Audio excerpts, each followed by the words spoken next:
going on, everybody? How y'all doing? It's Kaiser, and I am joined tonight by a very special guest, friend of the channel, Outpost Nerd. How you doing, bud? I'm doing good. I'm doing great. How are you doing, Kaiser? It's we're that much closer to the weekend, so I got no complaints because nobody's got that kind of time. Ain't nobody got time for that. And I just realized I did a really dumb thing before we even got started. I got so caught up with everything else that I forgot to put the show out there on the Discords. So, Row. I'll go ahead and run that out real quick. Oh my goodness. But we've already got some folks dropping in the show there already. We got Wendy. Hey, what's going on, Wendy? Cool gamer. Good to see you. What's up, And let's guys? see, yep, we're live over on Rumble and here on the tubes. All right. And let me just grab that real quick. Oh, fantastic. I'm saying, seems like some people your notifications are working, but others it's kind of like hit or miss because YouTube is asshole.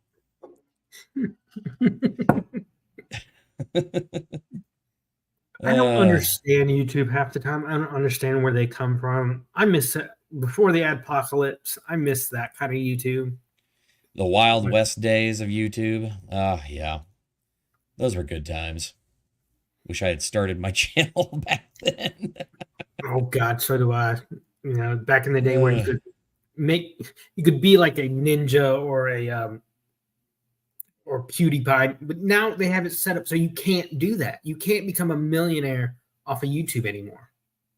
yeah, it's like, I mean, even if you do hit it big, I mean, it's kind of restrictive, and it's like one of those like, hey, I mean, I never really intend on completely turning this into a job or anything like that. It'd be nice, don't get me Neither do wrong. I. I've Yeah, always wanted to be my own boss, but at the same time, it's like, yeah, they've kind of closed the door. I think those they did. creators are probably like, not only are they their main draw, but they're also their main source of money going back out the door.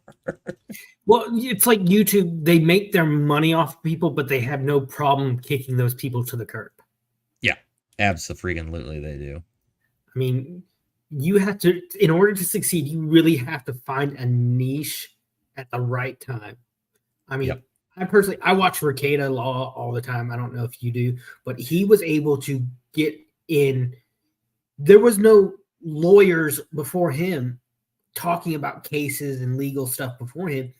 And Right. with the, I started watching him around the Vic Mignogna case, so it's been about 4 or 5 years now. Right. And it's just every large case he had just shot him up higher and higher. You had the Rittenhouse case, and then the Johnny Depp trial. I mean, I remember going to work one day, turning my radio on, flipping through the channels, and stopping on this talk show, and there's Nick talking about the Kyle Rittenhouse case, being interviewed by the guy. Yep. And you but you have to, he found a niche and really has learned to just, and skyrocketed from it. I mean, he was like one of the top 5 YouTube super chat earners a year or two ago before he signed up with Rumble.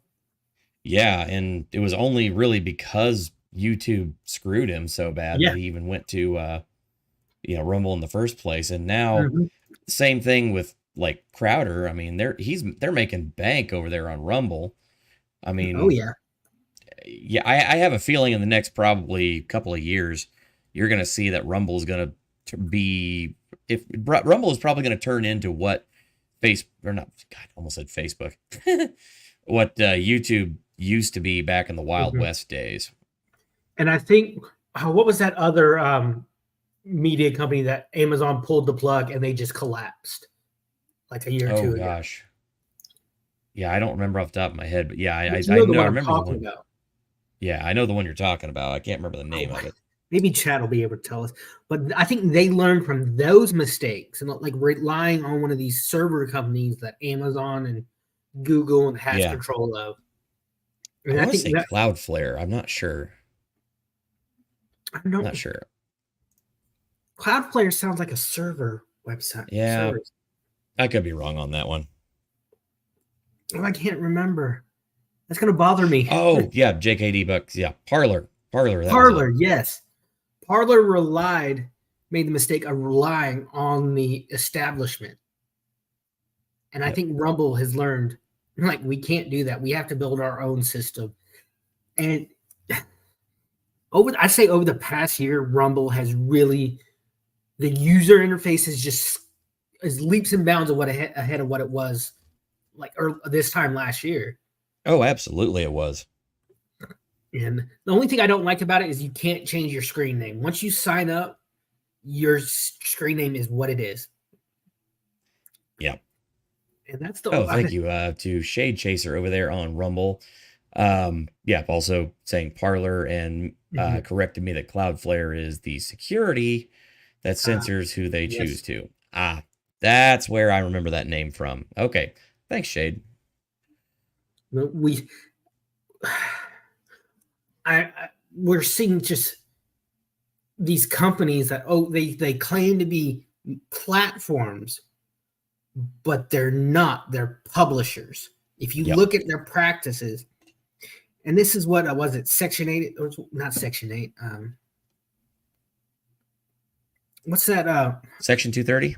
Section 230. Section 230 protects platforms. They're getting these perks for claiming to be platforms, but they're not. They're publishers. I mean, we saw it a few years ago with Twitter, especially. And I love Twitter so much more since Elon took over. And what he said yesterday was just had me dying. Why? I wouldn't know what you mean. What did dear old Elon say? Oh wait, I have video. Yay. I have to admit, I loved watching this. This is great. We're just gonna go ahead and play it straight up. Apology tour, if you will. That this had been said online. There was all of the criticism. There was advertisers leaving. We talked to Bob Iger today. I hope they stop. You hope? Don't advertise. You don't want them to advertise? No. What do you mean? If somebody's going to try to blackmail me with advertising, blackmail me with money, go fuck yourself. But go fuck yourself. Is that clear? That audience had no idea I how to hope it react. is. Hey, Bob, if you're in the audience. well, let me ask you then. I love that. Yeah, that pause, that just like, oh shit. They really did not expect that one, and then he dropped the bomb on that. It's like on that, and yeah, it was great. So, and I love his response later in the interview. Well, the interviewer says, "Well, what are people going to? People are going to blame you for Twitter shutting down." No, they won't. Let the world decide. The world's going to decide that these advertisers are the reason. Why I don't kind of agree with that. I think the world's too messed up to think that rationally. Right. Yeah. I love his train of thought. Because that's a man who for decades has not been beholden to anyone. He's not going to start now. Yeah, I totally I appreciate the fact that he's pretty much exactly what he says he is. Yeah. And look, you know, he's not Saint Elon. He's not a infallible dude. He's just a dude. He's got all the same weaknesses as every one of us do, and it's just a matter of he just happens to have made something of himself out of it. And hey, kudos to him on it. And he's not taking shit. I appreciate it. I love the fact that he called out Bob Iger. Yes. Did you see the effect that had today on Bob Iger? Holy crap! Today, Oh, so there's some news we're going to be talking about today. That was actually trending on Twitter earlier today. Basically, people after what happened, and it essentially came out that Bob Iger himself was encouraging other advertisers and other big advertising companies to pull ads off of X, Twitter. I'm never going to stop calling it Twitter. Basically, to pull ads off of Twitter and not advertise with Twitter because of some tweet that he had. I've seen the tweet. I mean, I don't agree with it, but at the same time, it's like even Elon has come out and said, "Yeah, okay, I did not word myself very well on that one, and He said that I in need that to." interview. Yeah, In right, another part of that interview, he said it was out of the 300,000 tweets I put out in my life. That was probably the yeah, stupidest, worst one. And I apologize. I yeah, tried to clear, and he went. His next tweets were to him kind of clarify what he meant. exactly. And ultimately, what he meant was fairly benign, really. Mm-hmm. Yeah, it's just ridiculous because I mean they will the mob will sit there and they will absolutely dig through, like you even said, thousands of your old tweets, of your old things that you've put out years and years ago, and then they'll find the one thing, the one time you slipped up to hang you on, Mm-hmm. It's like, and that's just sorry, ridiculous. No, you're good. it's like you remember how they had elongated man in the Flash for a few seasons. Yeah, The thing with him, they, and it was a little girl actress from Disney. I don't know her name. She goes back like 10 years on his Twitter and finds a joke that he made 10 years ago and got him kicked off the show. It was the same thing with Gina Carano. Pedro Pascal said this pretty much the same thing on his Twitter around the same time. But exactly. you can't fire the Mandalorian, even though basically it's Clint Eastwood's grandson. I heard it's more in the costume than Pedro Pascal. Pedro Pascal got so pissed off Yeah. a few weeks ago, someone called him a voice actor. Yeah, and it's like, dude, you when you've worn out all your good graces by, I mean, I don't know if you've heard some of the behind the scenes stuff from the Mandalorian like production, but yeah, him like Pascal ruining whole takes by ripping his helmet off in the middle of a take because he was getting mad that they couldn't see his face because he wears a helmet. And then finally they're like, "Okay, well, what do you want to do?" And he's like, "Well, let me still voice the character, but you could just get somebody else to wear the suit." And now he's complaining, "Oh, well, I mean, I'm somebody calls him a voice actor and now he's just like pissed off. He's like, "No, I am the Mandalorian." Like, "No, you're not. You're a voice actor." And the thing is, that's not a problem in Star Wars. I mean, look at James Earl Jones, for Pete's sake. Yeah. Do you realize the first time that James Earl Jones and Carrie Fisher ever met was on an episode of The Big Bang Theory? That's There's an episode crazy where to me. Sheldon runs into James Earl Jones at a restaurant. Yep. And he's just standing there looking at him, just with this weird grin that Sheldon would get. He's like, "Let me," and James Earl Jones says in his booming voice, "Let me guess. You like to, you love Star Wars, don't you?" And he shakes his head emphatically. "You don't care that I was in anything else, do you?" And he shakes his head no. He says, "Come here, I got a secret for you. I love Star Wars too." And they go on, there's this huge monologue of them hanging out, going to the fair, and then they go up to this random house and play Ding Dong Ditch. And Sheldon asks him, says, "Who lives here?" Jones says, "Carrie Fisher, and you better run because she's a little crazy." So he rings the doorbell and they both run off. And Carrie Fisher comes out in a robe and a bat. And she says, "It's not funny anymore, James." And then he responds off screen, "Then why am I laughing?" The first time she said in an interview, not Oh, oh no. Oh, we lost Outpost. Okay, well, he's got the link. As soon as he gets that, we'll bring him back in. Rutro. There you are. Sorry. Hey, there we go. Still getting used to this new computer. Totally understand, man. Luckily, we were able to get you back. But yeah, Yeah. you were saying, like, he said, but why am I laughing? And Carrie Fisher said that was when she came to film and saw him. She is the first time they ever met. She throws her arms up and says, "Dad," and gives him a hug. It's the first time they met in 40 years. That's awesome. And the guy who played like in the suit, he was this stuffy British guy who got pissed that he was dubbed. Yeah, over. I remember that. Yeah. Let me find him here.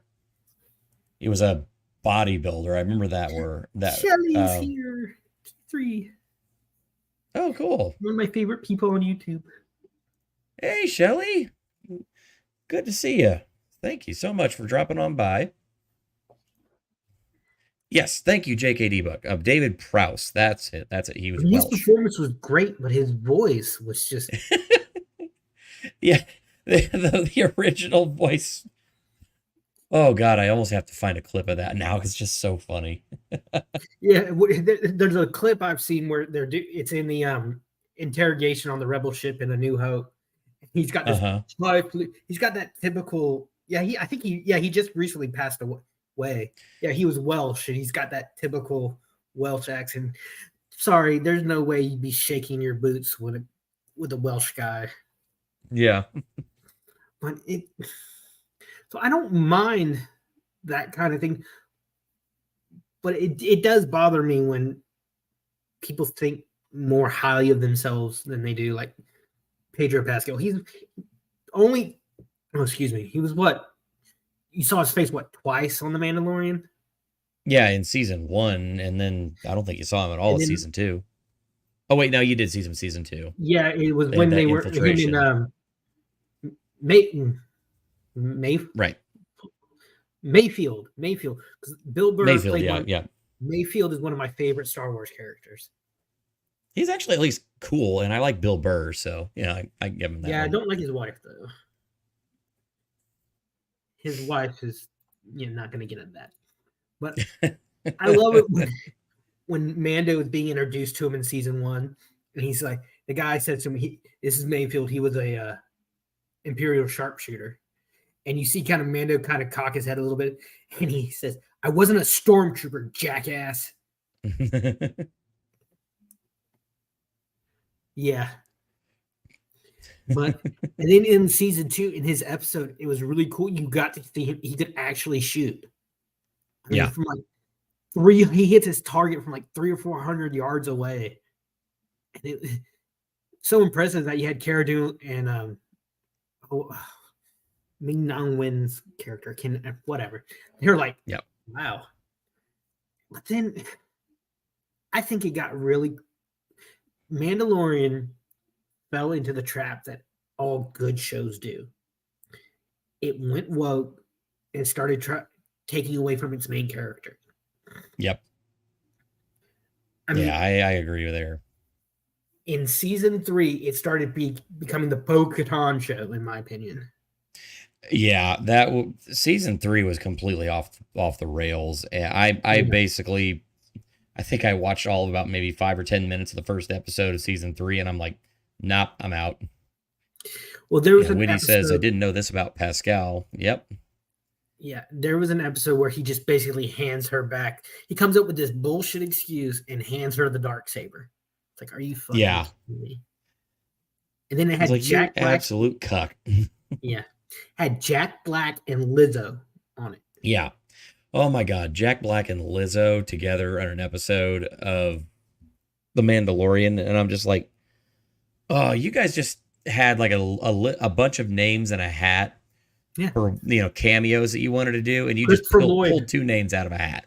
Christopher Lloyd, who people have been begging for years to be in Star Wars as a Mandalorian.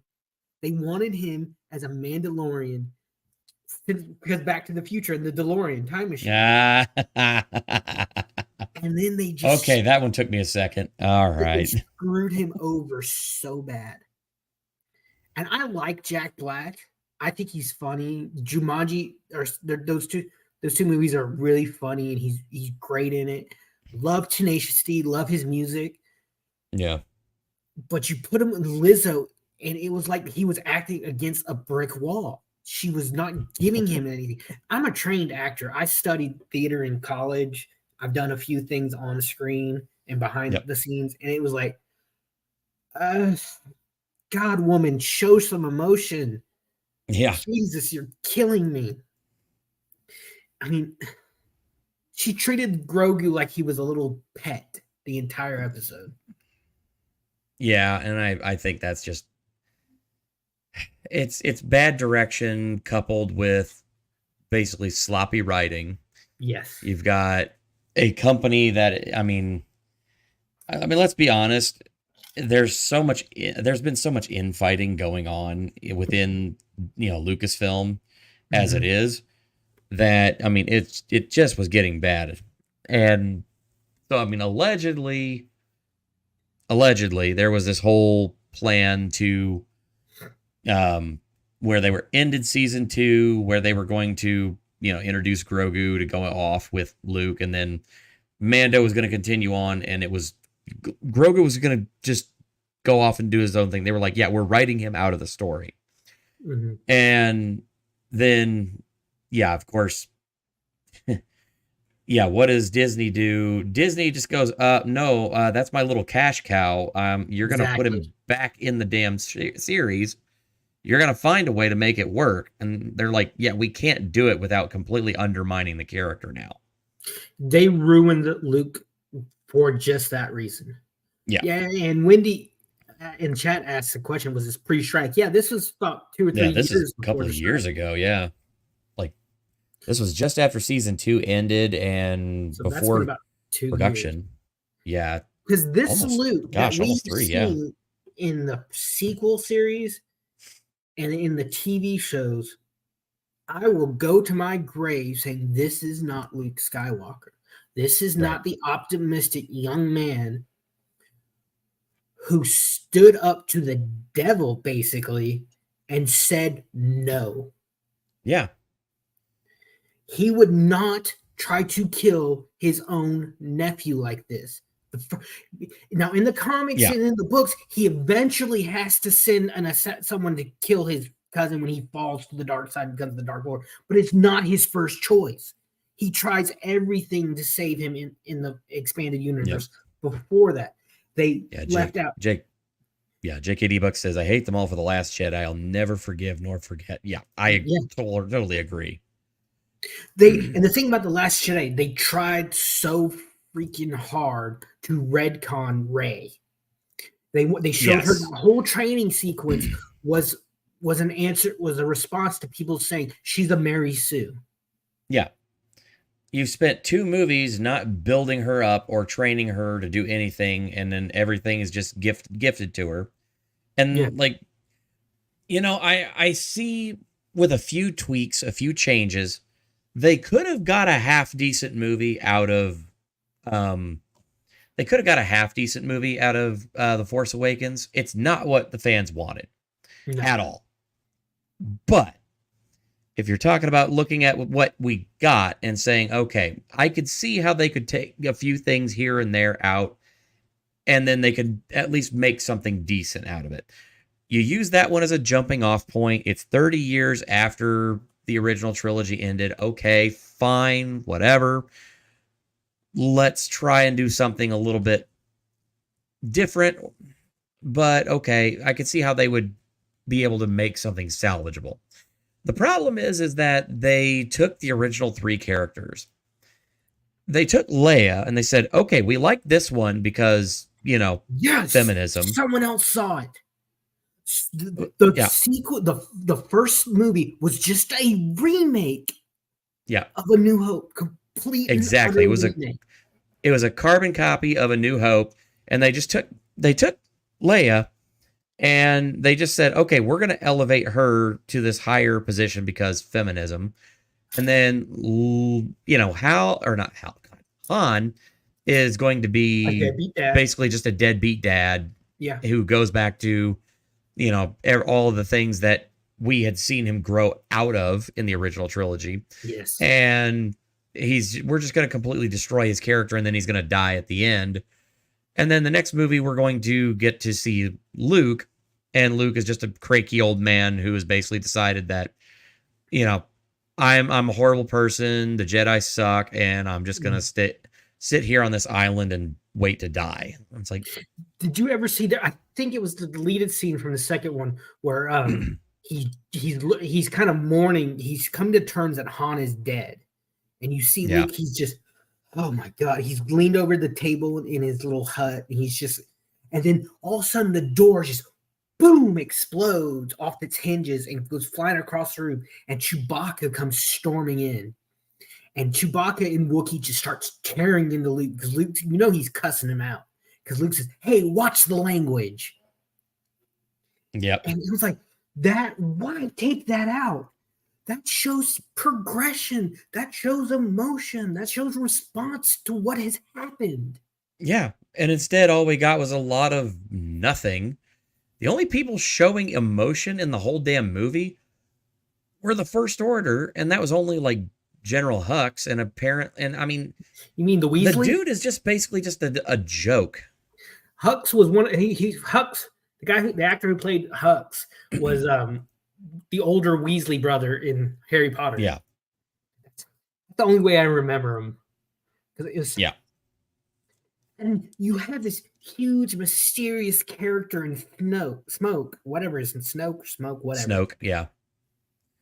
And then in an instant, he's killed in the next movie. It's like, but don't you know you're subverting your expectations, so it's better. No, it's not. Yeah, it's like it's not how any of this works. The thing that really bothered me about the first movie is why was Rey able to keep up with Kylo Ren, a fully trained, force-sensitive warrior? Mm-hmm. And she barely handled a lightsaber before. So I think what they could, and you're talking about the lightsaber duel in Force Awakens, right? Yeah. Okay. The one where Kylo's just beating himself in the thigh. Okay, yeah. So here's the thing. Okay. I think that they could have used that, and they could have actually made it work in the second movie if they had actually done something clever with it. Mm-hmm. But unfortunately, they gave it to Ruin Johnson, and, well...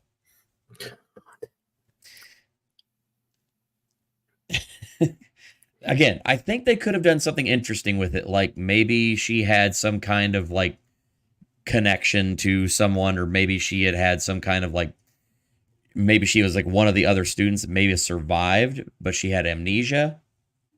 Mm-hmm.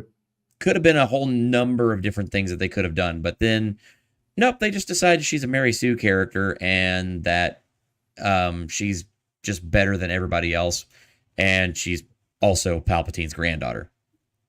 Yeah, the literal granddaughter of the most evil dude in all of Star Wars, and then she takes over Luke's mantle, takes his last name, takes his house from him, and I'm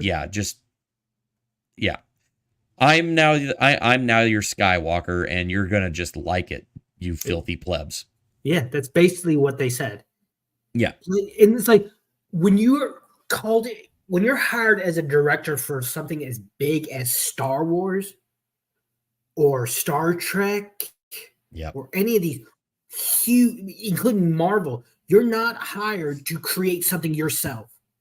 You're hired to do what you're told, and you do what the executives and the writers. You're there to make a product that they are creating. You're there just to you're a caretaker, basically. You're not an architect.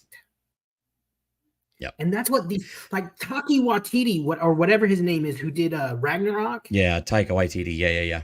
He's a great director. I like his stuff. I liked Jojo Rabbit's a great movie. It is so free. The Heil, like the 10 minutes of Heil. Yeah. He said the reason he did that, it was just to show the absurdity of it. And it's so funny. And it works. It makes perfect friggin' sense. I mean, in his own element, the guy could churn out a good product. The problem is they decided, hey, here's this quirky, funny director that people like. Let's give him an MCU movie and, maybe he'll work his magic on it. But again, they're taking something with Disney. They're taking something that works outside of the MCU and they're like, we want you to bring all of that over here, but we're going to give you a list of rules that you have to follow to do that. Like, I have a very unpopular opinion I'm about to share. Real quick before you do that. I did not like Thor Ragnarok. Thank God. I thought I was the only person. I thought, it was the first movie after Guardians of the Galaxy, the first one. Yeah. Guardians, inherently. Thor, Love and Blunder. Don't get me started on that. And it's fun. That I have not watched I have not seen a single MCU movie after Ragnarok. Okay. I think I told you this I don't remember if we were on Discord on another stream. At the end of Thor, Love and Thunder, it's Thor and the daughter of Destiny, the bad guy's daughter, he's decided to take care of, and they're going around the universe in a spaceship saving people. There's a scene where they run out of the spaceship down a beach, and there's a shot where the spaceship in the back. You ever see Spaceballs? Yeah, classic. It is Eagle One, the Spaceballs. The Winnebago. The Winnebago, colored purple. Oh my God. Now in Thor Ragnarok, it was the first one out of off of Guardians, which inherently Guardians has always been goofy. The source material was a little on the goofy side. It's been funny, like a talking raccoon and a talking tree. Yeah, but I mean, James Gunn handled that with class and it was knew funny. what to do. It was good. Taika Waititi thought that, I need to surf on that wave a little longer. I'm going to turn Thor into a blithering idiot. Yeah.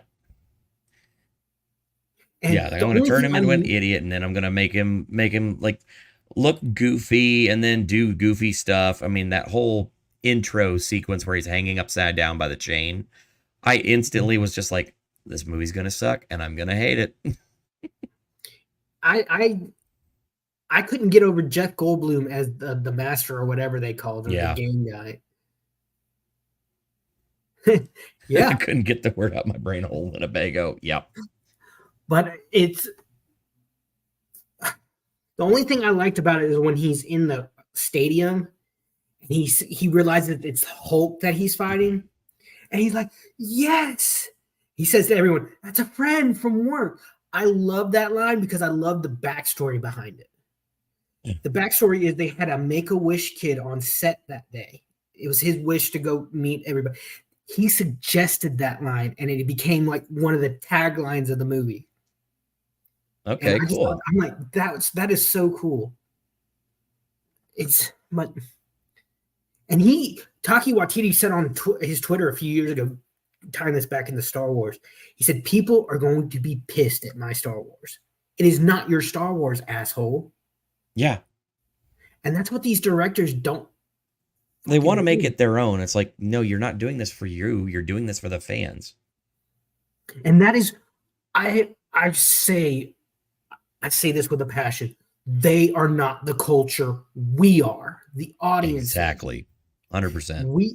And this is the problem with Hollywood. They think they can control everything. We are the culture, not those assholes in California or Atlanta or wherever they film. We decide, they put out stuff. If we don't like it, too bad. We're not racist. We just don't like the shit you're doing. Right? I know. There's something really funny. I got to find this.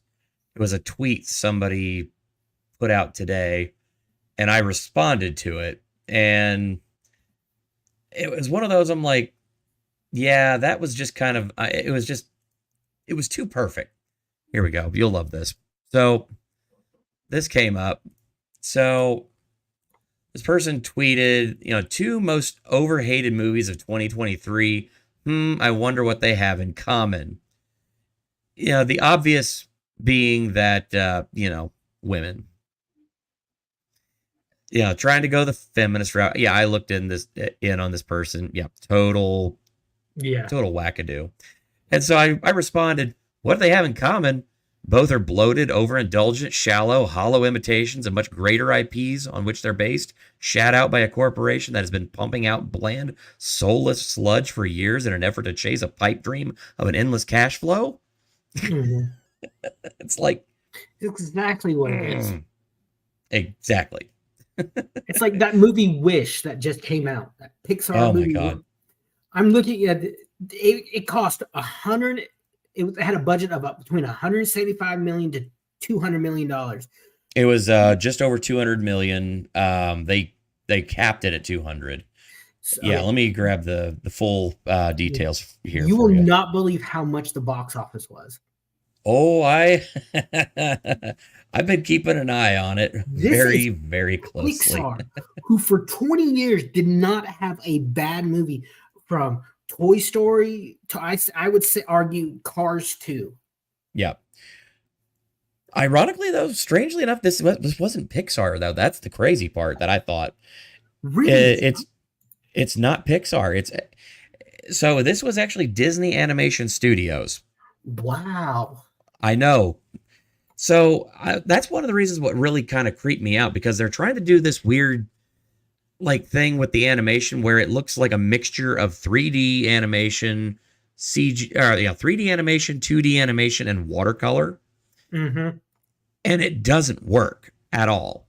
Excuse me. And one of the other crazy parts is, and when I first saw the trailer for this, I went, wait a minute, what the hell? Because I noticed the way her hair moves, you can see the segmentations in it, like video game graphics. And I went, hold up a second, what?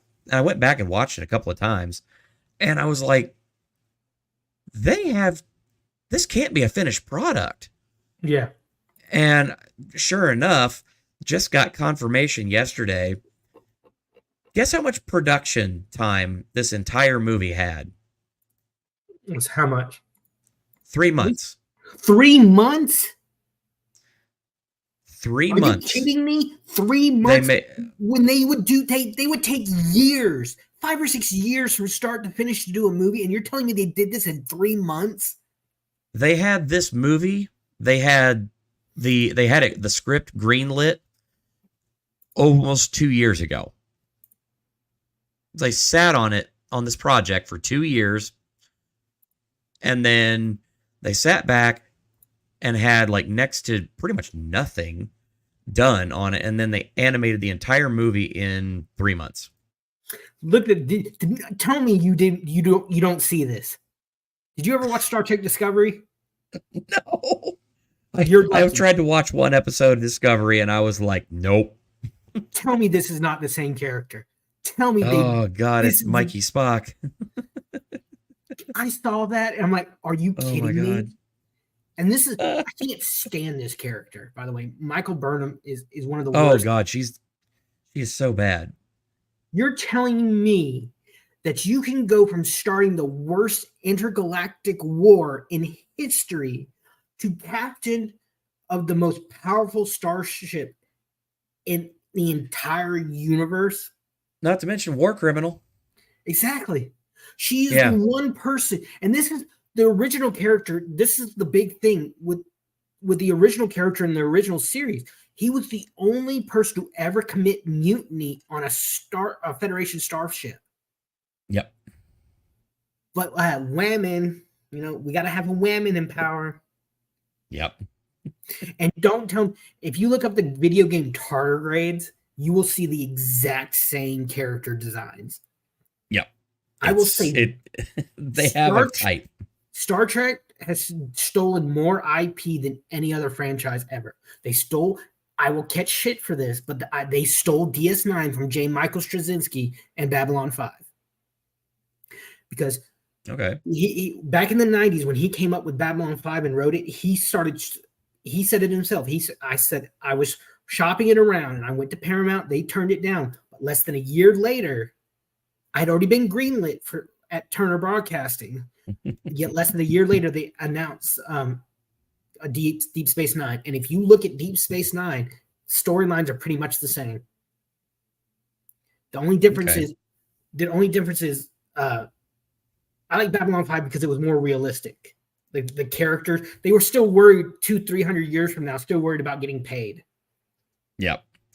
Religion was I'm going to bring us back around to Wish there. No, you're good. You're good. This is great. I'm loving this. But let me bring us back around to Wish, because this is something we need to kind of point out here. So this movie had a production budget, $200 million. That is the posted production budget. Mm-hmm. Now, what's interesting here is that, again, we're looking at the situation there on the ground. This is right now. Yeah. This has been updated every day, day on day. And this movie it came out last weekend. So It had a 5-day holiday opening. It was the only Disney property, like specifically Disney.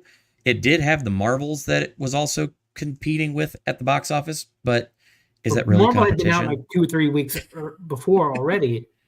Well, I mean, the Marvels had an 87% audience fall off, like from week 1 to week 2.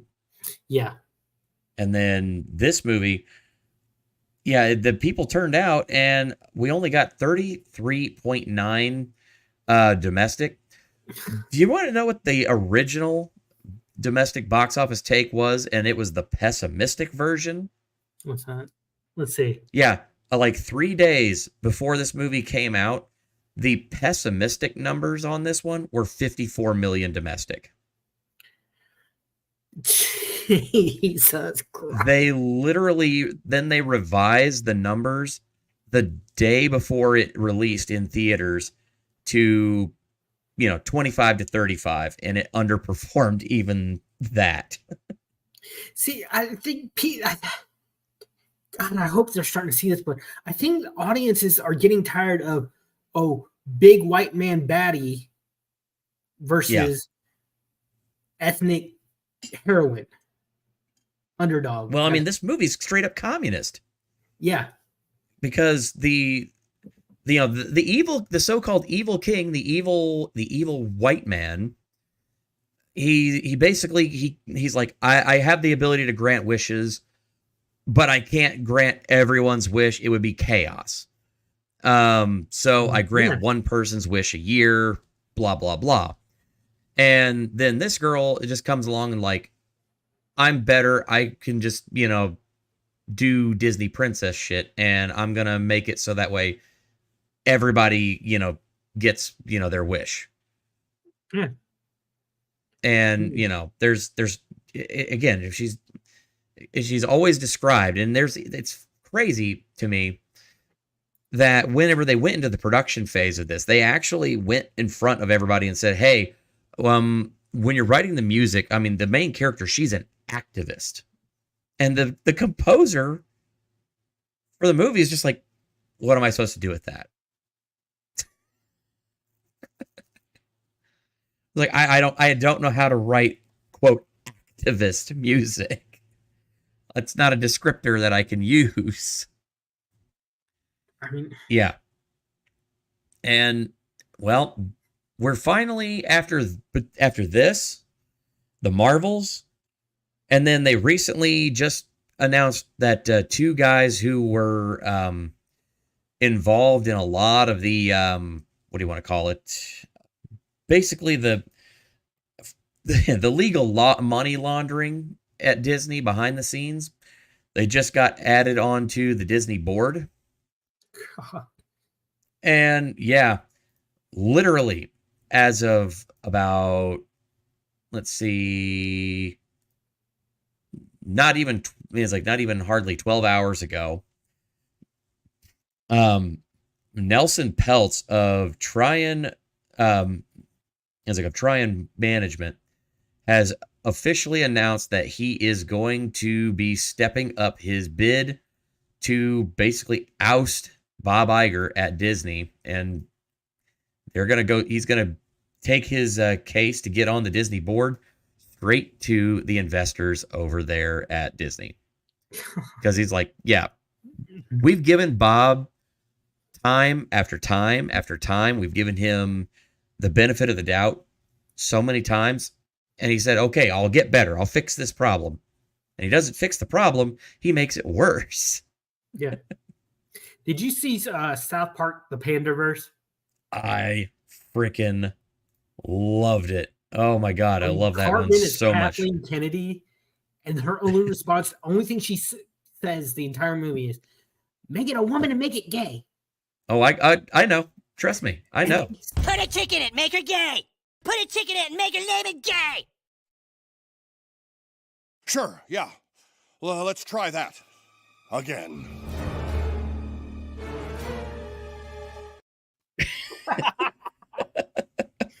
I mean, that is so true. All they're trying the same formula over and over again, and they keep failing, and they don't fucking care. Yep. They don't. It is not. I've said this before. These studios are not about making money anymore. Buck says in chat, says something perfect. Leftists can't abide the idea of people escaping their propaganda. Hence, no more escapist entertainment. All movies, shows, etc., must put forth the message. I think it's exactly true. And I have argued with people. I've argued with people escapism.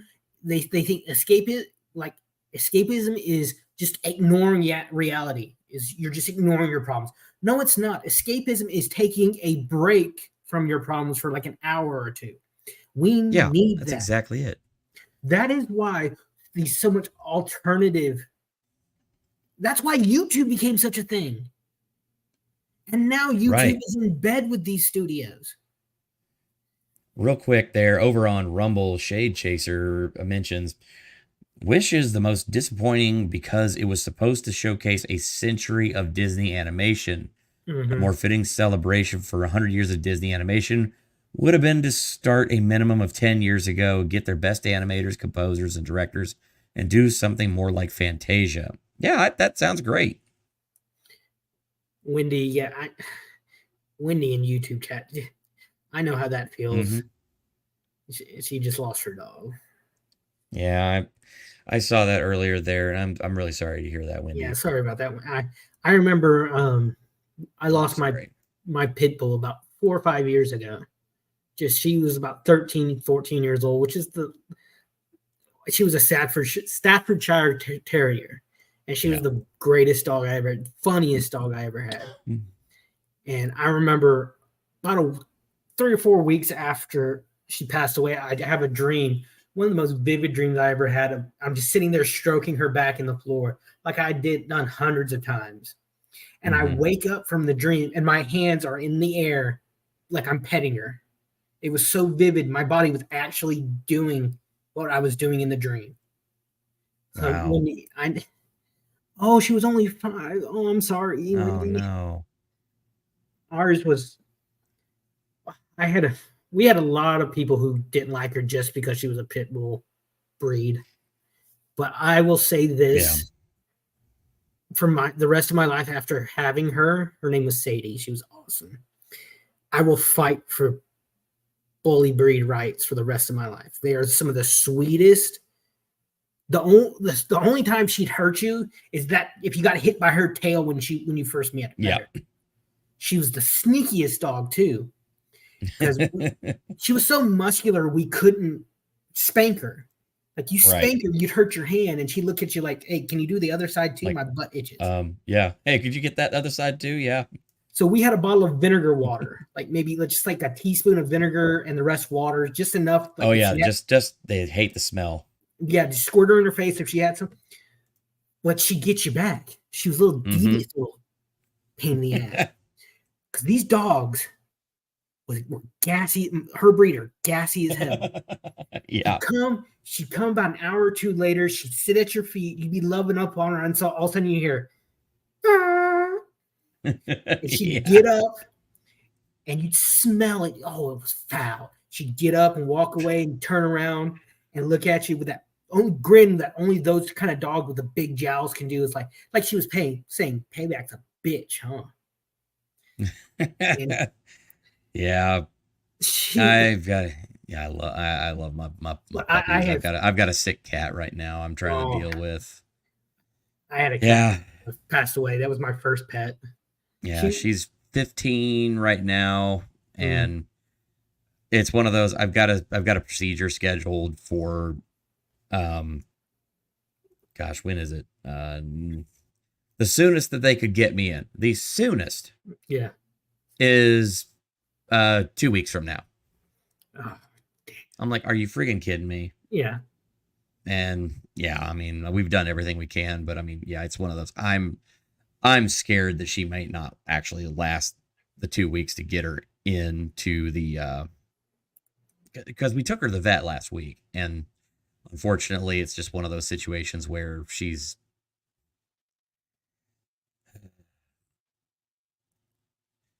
Yeah, it sucks leaving a pet. Anyway, like that. My cousin had a cat for like between 15 and 20 years. About a month ago, she had to say goodbye. Yep. Anyway, let's say less depressing subject. Yeah. I love dogs. There's a reason that dog is God spelled backwards. Yep. So, like my dad's friend who was an insurance agent, we would always take her off to the woods. Like when we were out, my dad would go hunting and we'd take her out to the hunting camp. And my dad's buddy, who was an insurance agent, sees her. He's like, you better not tell the insurance company what kind of dog she is. Yeah. If they ask, she is a terrier. She's not a pit bull. But it'll hurt it'll always hurt, honestly, but like I can still think back on my time with Sadie, and like when my niece was born, we were afraid how was she going to handle being around a kid, and they became best buds. Oh yeah. It's like one Saturday morning I go out in the living room and my niece is using the dog as a pillow, watching cartoons together. Yep. But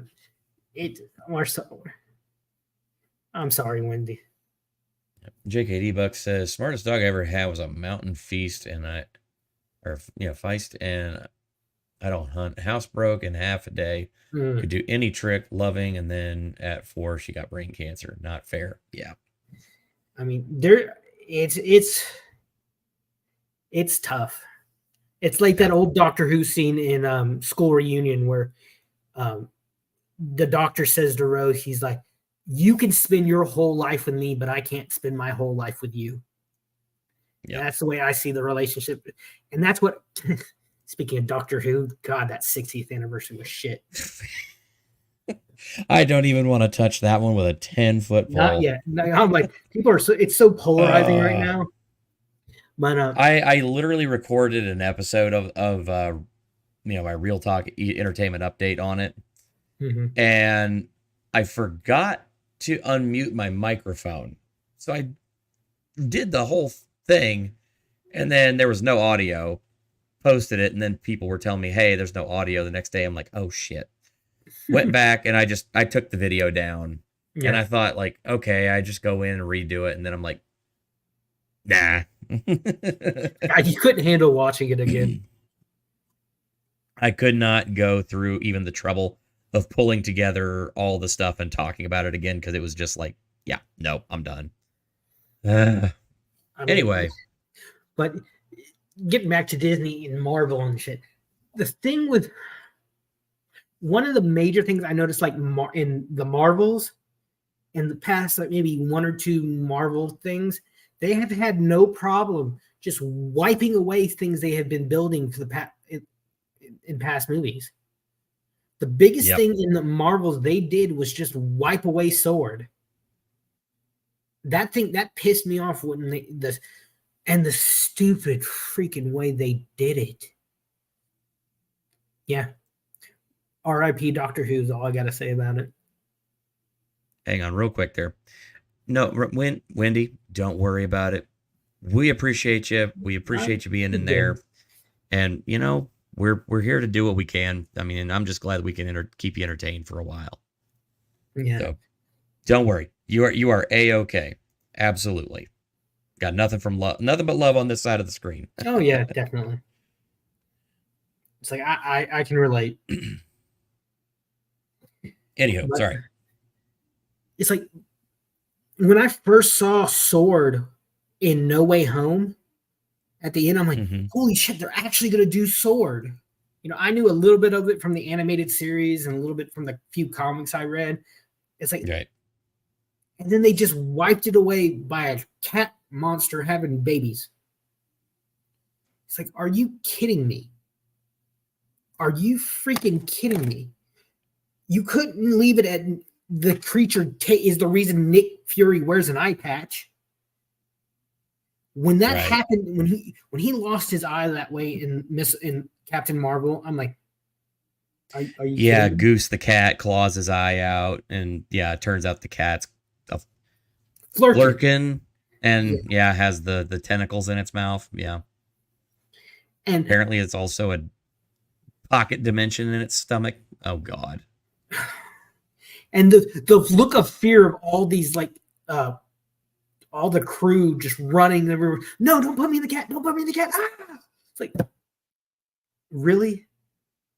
How about that 10-minute song and dance scene? That was totally necessary.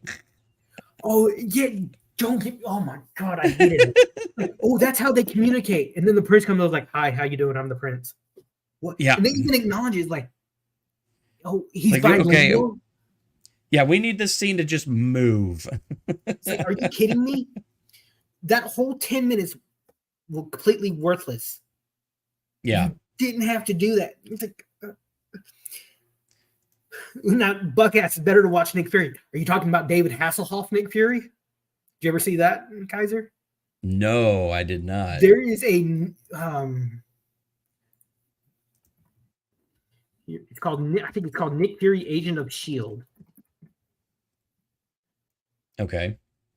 It's from 1998. It's the old pre-Ultimate Nick Fury. You know, white guy with the white hair in it. And David Hasselhoff plays him. That could be interesting. It is. It's CGI sucks, but of course it's 98. Right. And let me find a picture of him. Nope, they're too small. It was back when Marvel, they were struggling, they were almost going under. They tried back in the 90s, they tried a Captain America movie, which funny enough, in the first Avenger, when they have Stan Lee's cameo as the general, the guy he leans over and says, "I thought he'd be taller," actually played Captain America in that first movie. Yeah, it was J.D. Salinger. Yes.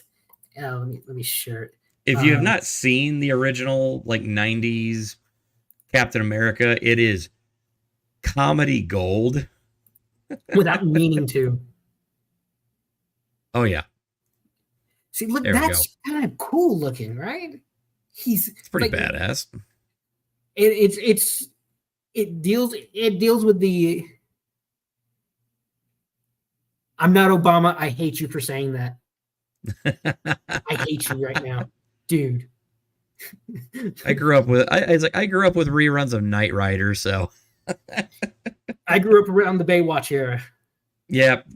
And funny enough, my dad is flipping through the channels the other day and stops on Baywatch. I'm thinking, yeah, I know why you're watching that, old man.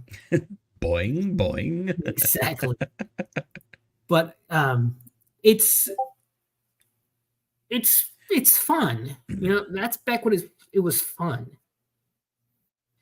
And you didn't have to worry about any message or anything. Right. And that's what I miss. I miss just fun. That's the key word. Fun. It's like, it's like with James Bond, they started making him a family man the past two movies. I'm like, no, I just want I learned something. You know how he says, vodka martini, shaken, not stirred. When you shake a martini, all the alcohol goes to the bottom. So when he's saying shaken, not stirred, he's just basically sipping water. Yeah. So I'm like, that makes so much more sense. But now, like, they want to turn him into a woman, or Idris Elba, they've been after for years to play him, which Yeah. I'm not sure, but I like Idris Elba. I think Idris Elba could do a good job, but I mean, yeah, I don't know. I mean, I think again, it's one of those where I think people need to be able to have certain types of characters. Okay. Yeah. Look, the way that James Bond has always been described, especially in the old, like the original, like James Bond, books and movies and everything, was, white English dude, Christopher Lee. with dark hair. Christopher Lee was the inspiration for James Bond. Right. He was Fleming's cousin and Lee actually did work for intelligence back in the day. Did you ever hear his story about when they were doing the scene for Lord of the Rings? Mm-hmm. I love this. That was great. Tell it. I'll tell that one. So apparently, according to some of the behind the scenes lore of the Lord of the Rings movies, Christopher Lee said this himself. Christopher Lee was doing the scene in Return of the King where he was supposed to basically get stabbed in the back by Grima Wormtongue and then fall off the top of Isengard. And so Peter Jackson went to him and said, okay, well, we need you to like make the sound of like, a man getting stabbed in the back. He wanted it big. And they want it big. And it was like and he literally just looked over at Peter Jackson and said, that's not what a man who gets stabbed in the back sounds like. Yeah, he says something along like, have you ever heard the sound of someone getting stabbed in the back? I have. Yeah. Because it turns out that Christopher Lee was a member of the OSS during World War II. Mm-hmm. And he had worked with OSS and SOE and had done that before. So he'd actually deleted a guy like that. Oh, we got a winning reality. We had a winning reality raid. Thank you all so much for T3 coming on over. Thank you so much. Yeah. He said Chris Lee said before he died, he said, I probably killed more men on screen than anyone in film history. Yep. I mean, he was great as the man with the golden gun. Great actor. And I don't think they could have picked anyone better to play Saruman. Saruman. Saruman. He said every year I take the Lord of the Rings down and read them. Every year. Once a year I'll read them. There were times during the filming he would correct Peter Jackson. I'm like, how could a director with that much freedom stand that? Yeah. It's like, it's Christopher fucking Lee. Well, again, I mean, also with Peter Jackson, I mean, he flat out said, like, look, my job is to try and make the closest adaptation I can to the original as possible, and to not add in my politics, to not add in any extra stuff, and I'm going to try and do right by the source material, do right by Tolkien, and it's not my business or my place to insert additional stuff in there. And, for Christopher Lee, who has that experience with that, to come along and go, hey, just want to make, is like, here's kind of what I'm looking at. Here's what the book says. Here's kind of what I think we should do. That comes from a collaborative process, but also a mutual respect, which I don't think a lot of Hollywood has anymore. No, they don't. I've directed some things on stage, and I'll say, hey, here's what I want. And then I'll say, what do you guys think? What do you think your characters would do? And some of that collaboration is come up. I had one friend who I loved working with her on class projects. She could take your idea and just run with it. Go take it leaps and bounds ahead of where you could. You don't get that anymore. It's the director's like, I want it this way. This is my way, no other way. It's like, dude, look, if this is bad, you're not going to be the person who catches it in the neck. I, as the actor, will. I think that's what a lot of people don't think. It's like, I worked at grocery stores. I worked at the front end of grocery stores, cashiers. We don't make the prices. We don't stock the shelves. But when something goes bad, who are they going to go to? They're going to go to the front end. Yep. And that was my first job, cashier. Yep. I hated it. Oh, it was terrible. Grocery store cashier. Yep. It's kind of a local chain here, but in the Midwest. But yeah, they're called Myers. But it's kind of like a super Walmart, but slightly classier. But Christopher Lee, he had this air of authority, air of class, that even if he played like small roles, like in Willy Wonka in the Chocolate Factory, he played Willy Wonka's father, and he just had that air of authority, and he could fill a room with just by entering it. Yeah, and I mean, he brought his full range of talent to every single role that he did, no matter how big or how small. That's a mark of a professional right there. And I feel like taking it back to Star Wars, his Count Dooku was a villain that you kind of almost rooted for.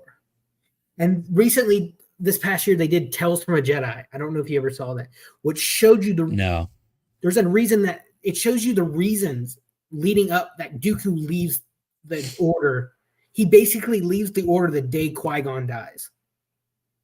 He's kind of disheartened with the Republic through a couple missions, but when he realizes if the Jedi would have listened to Qui-Gon, my student, my Padawan would still be alive.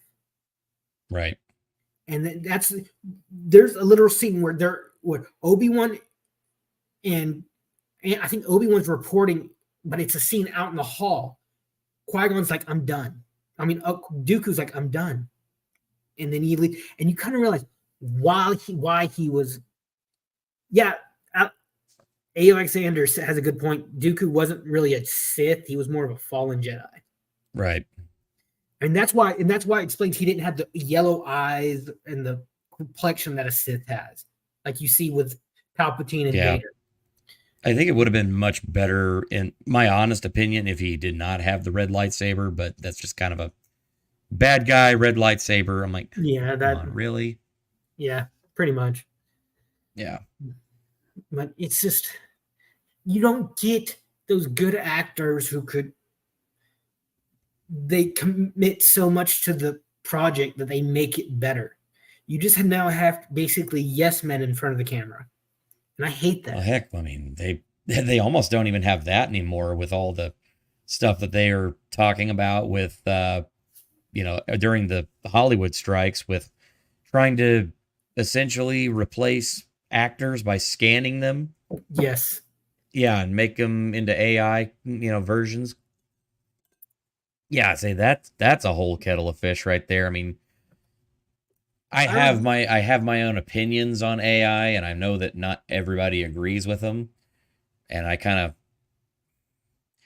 think like anything, it should be used as a tool, but any tool, it should be respected as such. But at the same time, I know human beings, I know people well enough to know that human beings are going to take the path of least resistance every time. Oh, yeah. And they're going to take this thing that should be a useful tool, and they're going to try and make it do all the work instead of being a tool that works for you. So they're just going to go completely whole hog, and it's just going to become bad. It's going to learn. Well, we've seen that. I think when they started de-aging actors. Yeah, I have a lot of problems with that. The first movie I can remember off the top of my head seeing that is Ant-Man, when they re-aged Hank Pym back into the 80s, and it didn't look right. The uncanny valley effect. Yeah. The thing is that when like the cheeks don't move. The thing yeah, Uncanny Valley is kind of like it's a hypothetical kind of, I guess you could say, like a line graph of like, you know, where your believability is, and like um I'm poorly explaining this, but hang on. Uncanny Valley definition. Okay.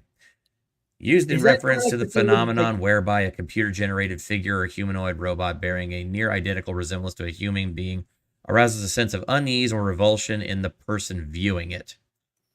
Hmm, So yeah, yeah, essentially it looks it you know it's fake, but it's trying to look real, and it kind of hits that ugh, uncomfortable.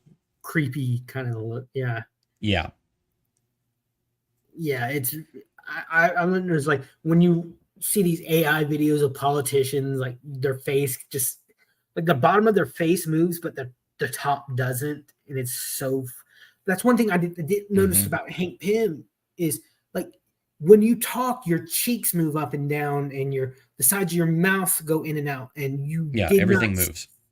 you didn't see that in him. His lips moved, his eyebrows moved a little bit, but the rest of his face, I get maybe that's because of my training. It was like I'm like vigilant. I'm like, oh, just and the whole sequence. It was a good, fun sequence. Don't get me wrong, but just I didn't like the look of it. And there was another movie recently they did that. It looked better, but still was off. Can't remember. Yeah. And yeah, that I think probably one of the, and I will say this, I think probably one of the most interesting and kind of funny versions or of the digital de-aging was actually Rogue One. So Yes, with yeah, with yeah, Peter Cushing and as Tarkin. yeah, So what's really that was funny very about that, well. what's really hilarious is how they got their hands on his head scan, because he had been dead for over 20 years before they actually decided to do Rogue One. Mhm. Have you heard this one? No, I haven't. Oh, this is hilarious. So in the 80s, there's a studio in Great Britain, and or sorry, the United Kingdom. Sorry, it's a American thing. We forget. And so in the UK, they I just have know this. they kicked their asses out. Yeah, that history began on 17 in July 4th, 1776. Everything before that was a mistake. I love Ron Yeah, Swanson. he's my spirit animal. Anyway, sorry, I got off track. But anyway, so Peter Cushing did this movie called Top Secret, and Yes, I remember that. It was Val Kilmer's first Falcon. movie. Yes. It was also, yeah, it was I think it was the second movie by uh yeah, Jim Abrahams and the Zucker brothers.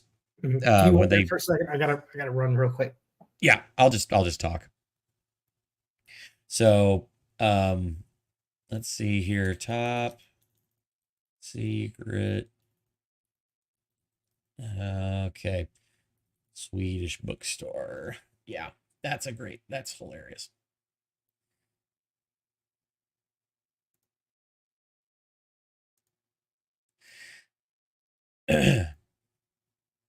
So let me go ahead and throw the old banner out there.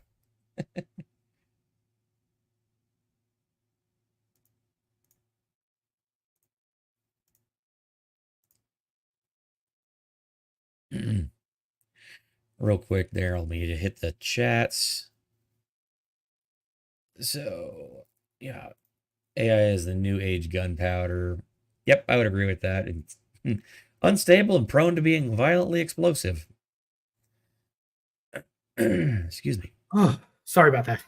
You're good.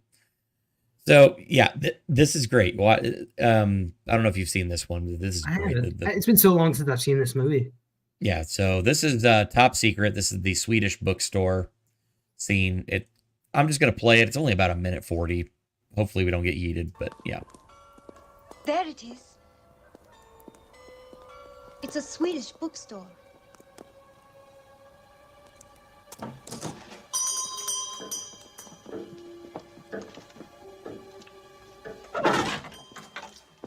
You're going to notice something unsettling about the way this whole shot is filmed. Golly. It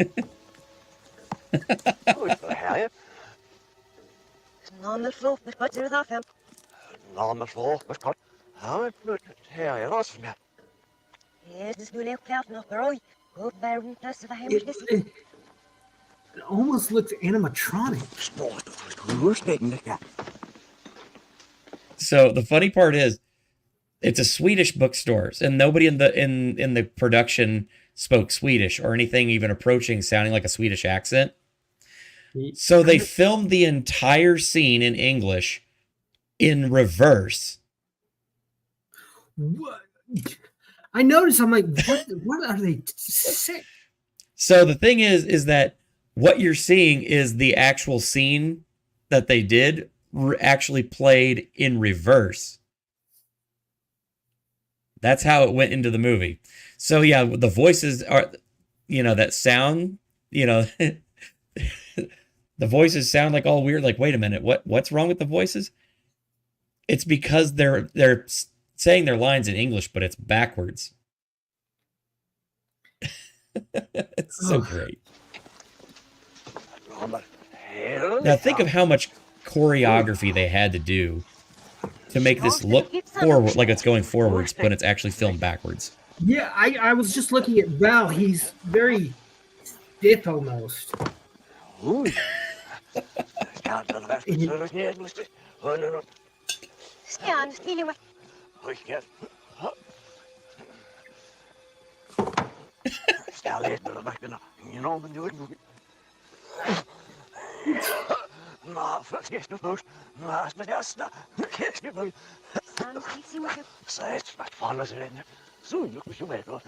They couldn't just talk gibberish. They had to do it backwards. Yeah.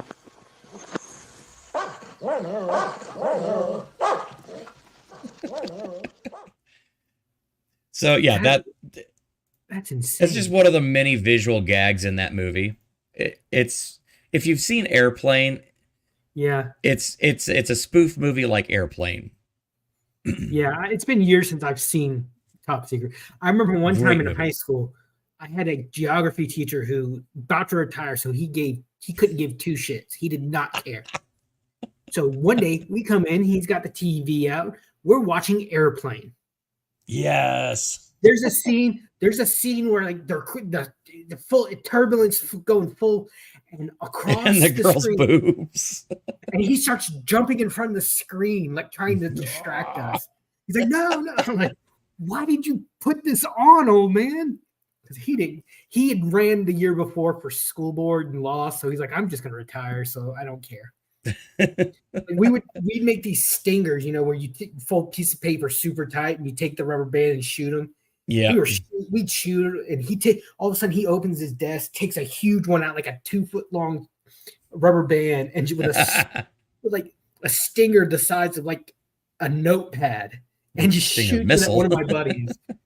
And we're just laughing. He didn't care. Here, I'll go ahead. I'll throw this up there for him. Looks like I picked the wrong week to quit sniffing glue.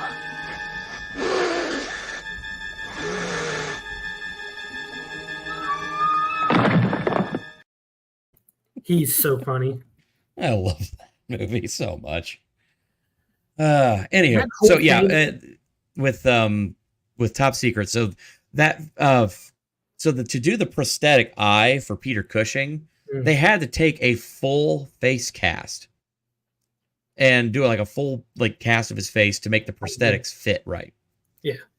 Well, so the production house that did the actual special effects for that movie, they essentially boxed it up and it went into a crate and then got stuffed in their warehouse. And then while they were cleaning it out or something, they were looking for anything with any kind of reference, like somebody from Disney or something had called and said, hey, we need any reference photos or anything you might have of Peter Cushing.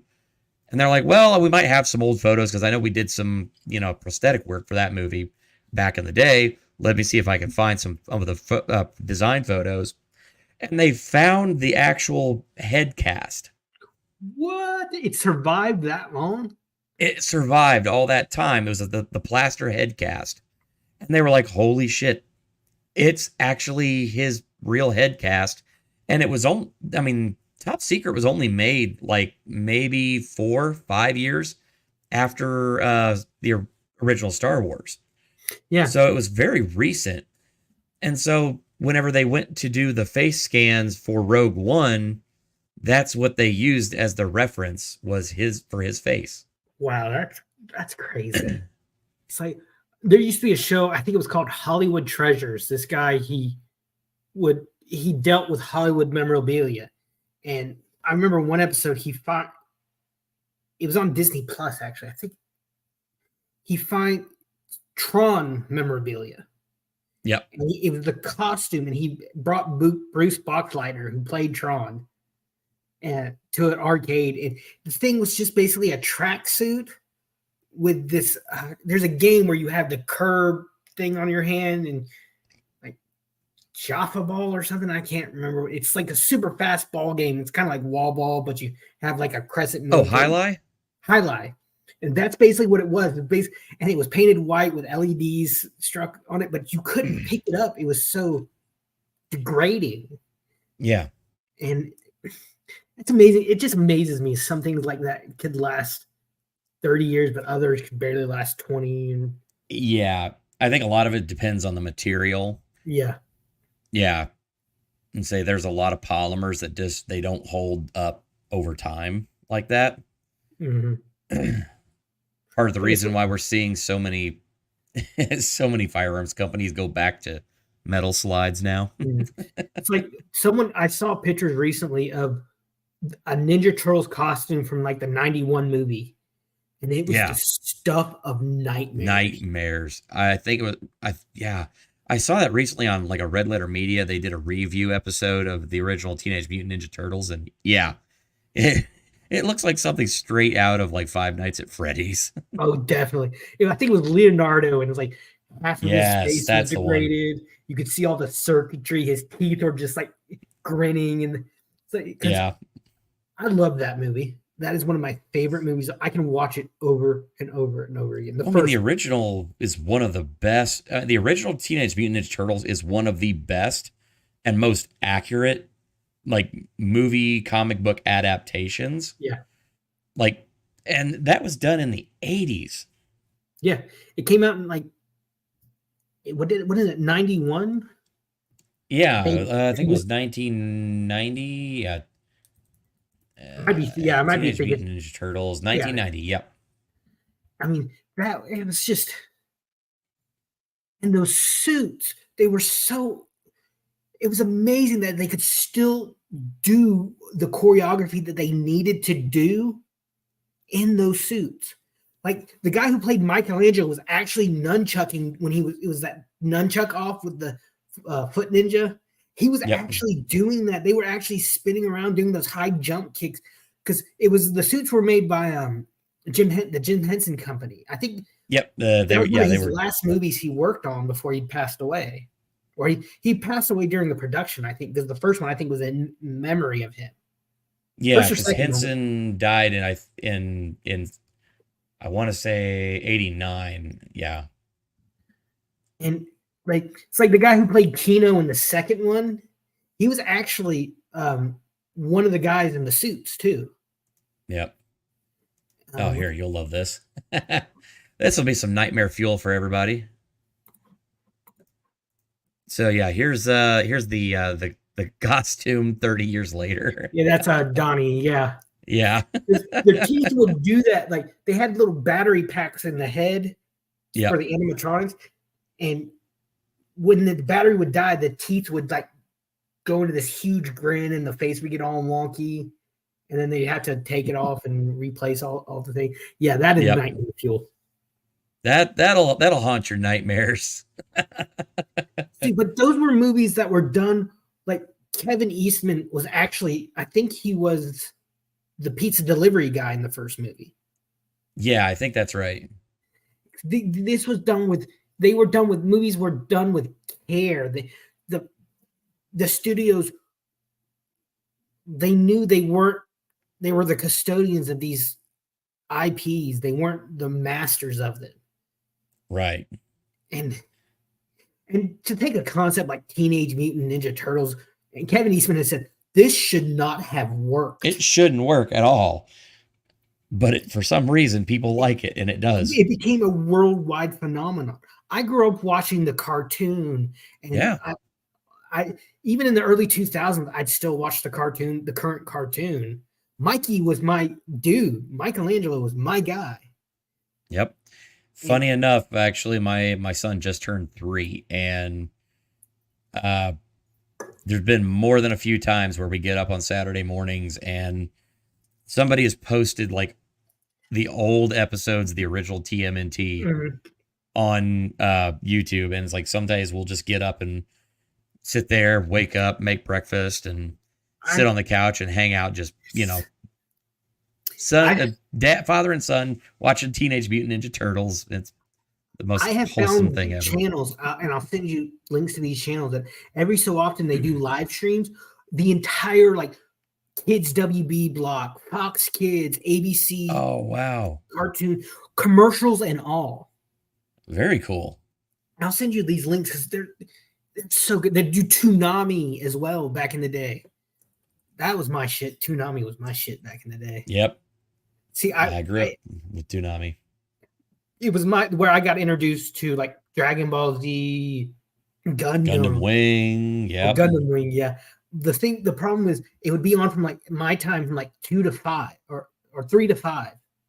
Yeah. And I was in middle school and I was in band, so I wouldn't get home till like 6 o'clock.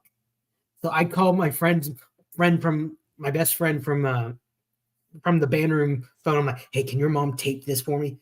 She don't let her forget to tape this for me.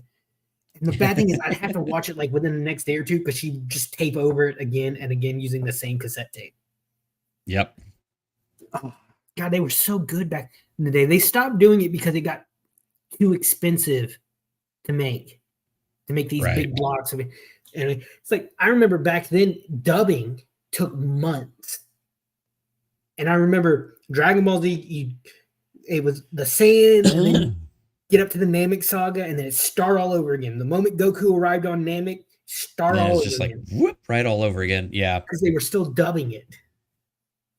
God, I miss those. I mean, hell, they were in a lot of ways. I mean, they were still in production with the original show. Like it still was in. Yeah, I mean, it was still in production for a good long time. I think that they were just finished the Frieza saga by the time we were seeing it for the third or fourth time that Goku had arrived on Namek. Yeah. It's like, seriously? Because you notice that there's a major jump in the quality of animation between like one season and the other season. Well, you also had 2 dubbing companies started switching. I remember I watched the Ocean dub first, which was a Canadian company, if I'm not mistaken. Yeah. And then you had Funimation, which they can go fuck themselves for all I care. Funimation, it can go fucking rot for all I care. All of them. Yeah. Bitter topic that I'm not going to. Yeah, that was a little bitter on that one. But I mean, hell, I mean, one of the worst atrocities ever done to anime was the absolute butcher job that Harmony Gold did to Robotech and Macross. Yes. Which that lawsuit only just got settled as of like I think September of last year, and they still have they keep talking about releasing the original Macross upgraded and updated in restored into the States, but they won't give us a time. They just gave us a date for the re-release of Macross Plus on Blu-ray, but that's it. I remember Robotech. I remember was like if I remember it was like 3 animes they tried to make into one over here in the States. Harmony Gold tried to do like two or 3 of them. I know we had it was Macross, Southern Cross, and Galaxy something Mospedia. Yeah, I remember, and I just recently saw on YouTube there was like English dubs of the films that they did, like Yeah. Shadow Chronicles. And, um, Hunt, Roy is like an old man at this point. He's an admiral. Yeah. He Earth has been conquered. They come back and they just get their asses kicked by the aliens who had conquered. I couldn't finish it. I just couldn't. I'm like, this is, and it was such a cool concept. I actually read a comic recently. It was a Voltron Robotech crossover. Oh, that's interesting. And it was done so well. Like, Voltron gets like transported to a Robotech world, and they build a hybrid Robotech plane lion combination. It was the white lion instead of all the. It was done really well. Huh. It was a really interesting comic. But I just back then they cared. That's all I can say. Yeah. They cared. Now I don't. It's all about money, dollars, and politics. I mean, it's always kind of been that. It's just a matter of to what degree has always been the question.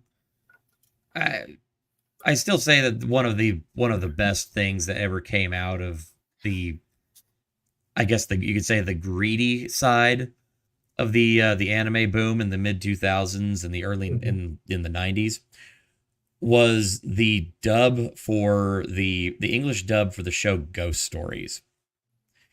I never saw that one. Oh, dude. And see, here's the thing. I think if I remember right, it's on Amazon Prime right now. Like, it's available for free to watch on Amazon Prime right now. And I know that you can find the episodes on YouTube. It was a show from 2000. And so the show did okay in Japan. It wasn't great, but it wasn't bad. And then, so from what I'm kind of from what I've heard on the topic was that they had an executive at ADV Films, and the executive was like, "Yeah, we think this sucks, so we're just going to turn it over to the voice actors and just ad lib." And so they turned it to the voice actors, and they ended up actually coming up with a completely new dub. And when it's not being completely and utterly cringe, it's so damn funny that, I mean, you'll be splitting your sides laughing just because it's just so, what the hell is this? The bunny scene is still by far like my favorite of all of them. Hang on, I gotta grab that one. It's just too darn good. See, I like anime. Anime can be serious one scene and then funny the next, and they do it in a way that it fits. Like, I like My Hero Academia. I think it's a really funny concept. They take some of the goofiest powers and they really do well with them. Like, the kid who could shoot tape out of his arm is just seen swinging across buildings like Spider-Man. Yeah. You have this really pervy character that no one likes, who basically, if he throws one of the balls off his head at you, you're stuck. I hate Bakugo, the character who has grenades for arms. I hate him because he's a bully and gets away with it. He threatens to kill his classmates, and the teachers are like, "Okay, you're talented enough. You're going to get away with it." I don't know if you've ever seen My Hero. I've not. I've heard. Here's my biggest issue with a lot of these is that you see some of them that they come out and they get so popular that they have like a I guess you could call them, like, you know, they get the fan base really riled up, and like all these people flock to it, and like it's the kind of annoying people where all they do is just, you know, recite lines and quote it and, you know, meme the same things over and over again. And it kind of, to somebody who hasn't like seen it on the outside, it kind of spoils it because it's just like anytime that they're doing this, it just reminds me of dealing with these people. Yes, pretty much. It's like, like sometimes look, sorry. I love anime. I do. I think it's good. I think there's some good ones out there, but at the same time, weebs ruin anime. They do. Yeah, they do. The people like if you say like, oh, the coloring is bad on this character, they go full attack mode. I was like, okay, why does that matter? right. It's like, yes. Trigon, the original Trigon, not the remake they've been doing the past year or two. Oh, I've got a story to tell about Trigun. And funny thing is, the English voice actor for Vash the Stampede, he was the second Black Power Ranger, Johnny Young Bush. He played he played Ichigo on Bleach too. He's the new Broly. I mean, it's one of those where I recognized the voice, but I didn't know it was him. Wow. See, you had like Trigun, you had Big O, which is one of my favorite. Yes. I still, after 20 some odd years, don't understand the ending of Big O. I think like the world that they're in, had their memories taken away and put in this experiment. Because you see the rafters in the sky. I'm thinking the world, it goes on like the world is a stage and we are all but actors, literally. So, God, that wasn't. You mentioned Gundam Wing, which is one of my friend, his mom would order Japanese toys and he had all the Gundams from Gundam Wing. But this was back in the 80s or 90s. This was 90s to early 2000s when you didn't really have, it wasn't mainstream like it is over here now. She literally ordered them from Japan. He had like a big tote box of like 2-inch tall Dragon Ball Z plastic figurines. Nice. And we would just play them for hours. Blue Gender. I never watched Blue Gender. I think that they did like a sneak preview on like G4 TV back in the day when they had it like that like Anime Attack or whatever it was, or Attack of the Show. I'm not sure. Attack of the Show. They did something with that. Like they showed a couple episodes of it, but I mean they showed like them out of sequence, like from the middle of the series. So I just like I didn't get it. Real quick, so let me show you this clip from this real quick, and then I'll tell you the Trigun story. This is funny as hell. Okay, there we go. You are pathetic. When he died, I was so sad that I would never hear that voice. This is the actual English dub.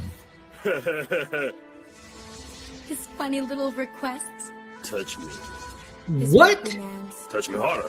Sure, Bobby, please forgive me for bringing you back to life. I know now that it could never work between us. As much as we wanted to, it could never be. Not because you're a rabbit, but because you're black. What? That took a major turn there. Holy crap. It's the whole series is like that. It's called Ghost Stories. It's from 2000. And yeah, the English dub is that off the rails for the entire thing. Oh my God. It's so funny. That's took a 180. It takes a turn, but that's kind of like, I guess you could say, like when people mention this series, they always mention the bunny scene, and that's the one. That's crazy, man. Oh yeah.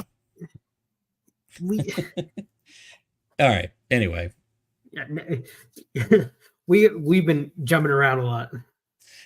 Yeah, we're so far off the rails at this point. But it all comes back. We're having fun. I don't think we're that far off. I think it comes back to like, not really. Back then, the creators, they cared compared to now. Right. It's just a machine now. It's just a machine just spewing out Star Wars, Marvel, remake, Star Wars, Marvel, reboot. It's a never-ending content pipe of sludge. I remember skipping my friend. well, not skipping out on my friend's wedding reception to go see Iron Man. Oh wow, really? Me and my we went she knew. I went up to her and said, "Love you, bye. I'm going to see Iron Man." She says to me, "I wish I could go with you." But they were special back then. We got maybe one or two a year, depending on, and they weren't like back to back. Now we're getting 5 or 6 things a year. We're at the 3rd or 4th string of heroes. We're getting a Thunderbolt or Thunderball story. Yeah, I mean, hell, Phase 1. I mean, Phase 1 was like what? Iron Man, Captain America, Thor, and then Avengers. Yeah. And Avengers was like 2015, I think. The first Avengers? Yeah, the first one. No. Or was it like 2012? I want to say 2012. And it was like, that was like 4 years from the time that, from that they premiered. Yes, it was. Because yes, it was like 4 years of build up to get to the Avengers, and it felt earned. It felt good. And they actually did something interesting with that. I think, yeah, because Iron Man came out in 2008. That's right. Because let's see. Let's find the date. Yeah, it came out May 2nd, which is my friend's anniversary. So yeah, it was the first time we were really seeing movies connected. I mean, we saw sequels, but these were different characters, different. It was unique, and it's gotten so stale. Well, I mean, at this point, I mean, they've been. I mean, just look at the last year. I mean, there's been almost a new Marvel property almost every month. Yeah, pretty much. Whether it's on Disney Plus or if it's on, going out into the theaters, they've just had movie or series and movie series. And then, of course, we had the Marvels this year, which for anybody like me that checked out right after Ragnarok, they're like, okay, if you want to know if you like want to understand exactly what's going on in this movie, you have to have now seen, Avengers, Infinity War, Endgame, Captain Marvel 1, WandaVision, and yeah, and like they're 20 hours of content. I just looked it up. Since Iron Man 1, do you know how many films and TV shows there have been? 33. See, there was only in Phase 1, we only had one connecting figure in the entire in all of them. Coulson. Yeah. Coulson would appear. You're like, oh, it's the dude from the other movie. Yep. He was the thread that bound them all together. And then he gets killed off and then brought back for the TV show that got so terrible. Yep. Did you ever watch the show? I tried, and I didn't last long. I stopped watching like after the 3rd or 4th season when they started following Sky more than any other character. The hacker. Like there's at the end of, I think, season 1, he finds out why he's still alive. They used alien blood DNA to bring him back to life, and it's crazy. And he's screaming at Nick Fury. He's in his hobo outfit. He's screaming. It was stupid. It was stupid and reckless. And did I mention stupid? And he says, well, I needed you. He's like, but of course, this was only for the fall, in case the fall of an Avenger. And he's like, and Fury responds, I know. And Coulson looks taken back. He's like, holy shit, he considers me an Avenger. Yep. Because I understand why Coulson needed to die. He needed to be that catalyst that brought them all together. But then he's just completely forgotten. Well, they cheapen it by bringing him back. They cheapened his sacrifice by bringing him back. Yeah.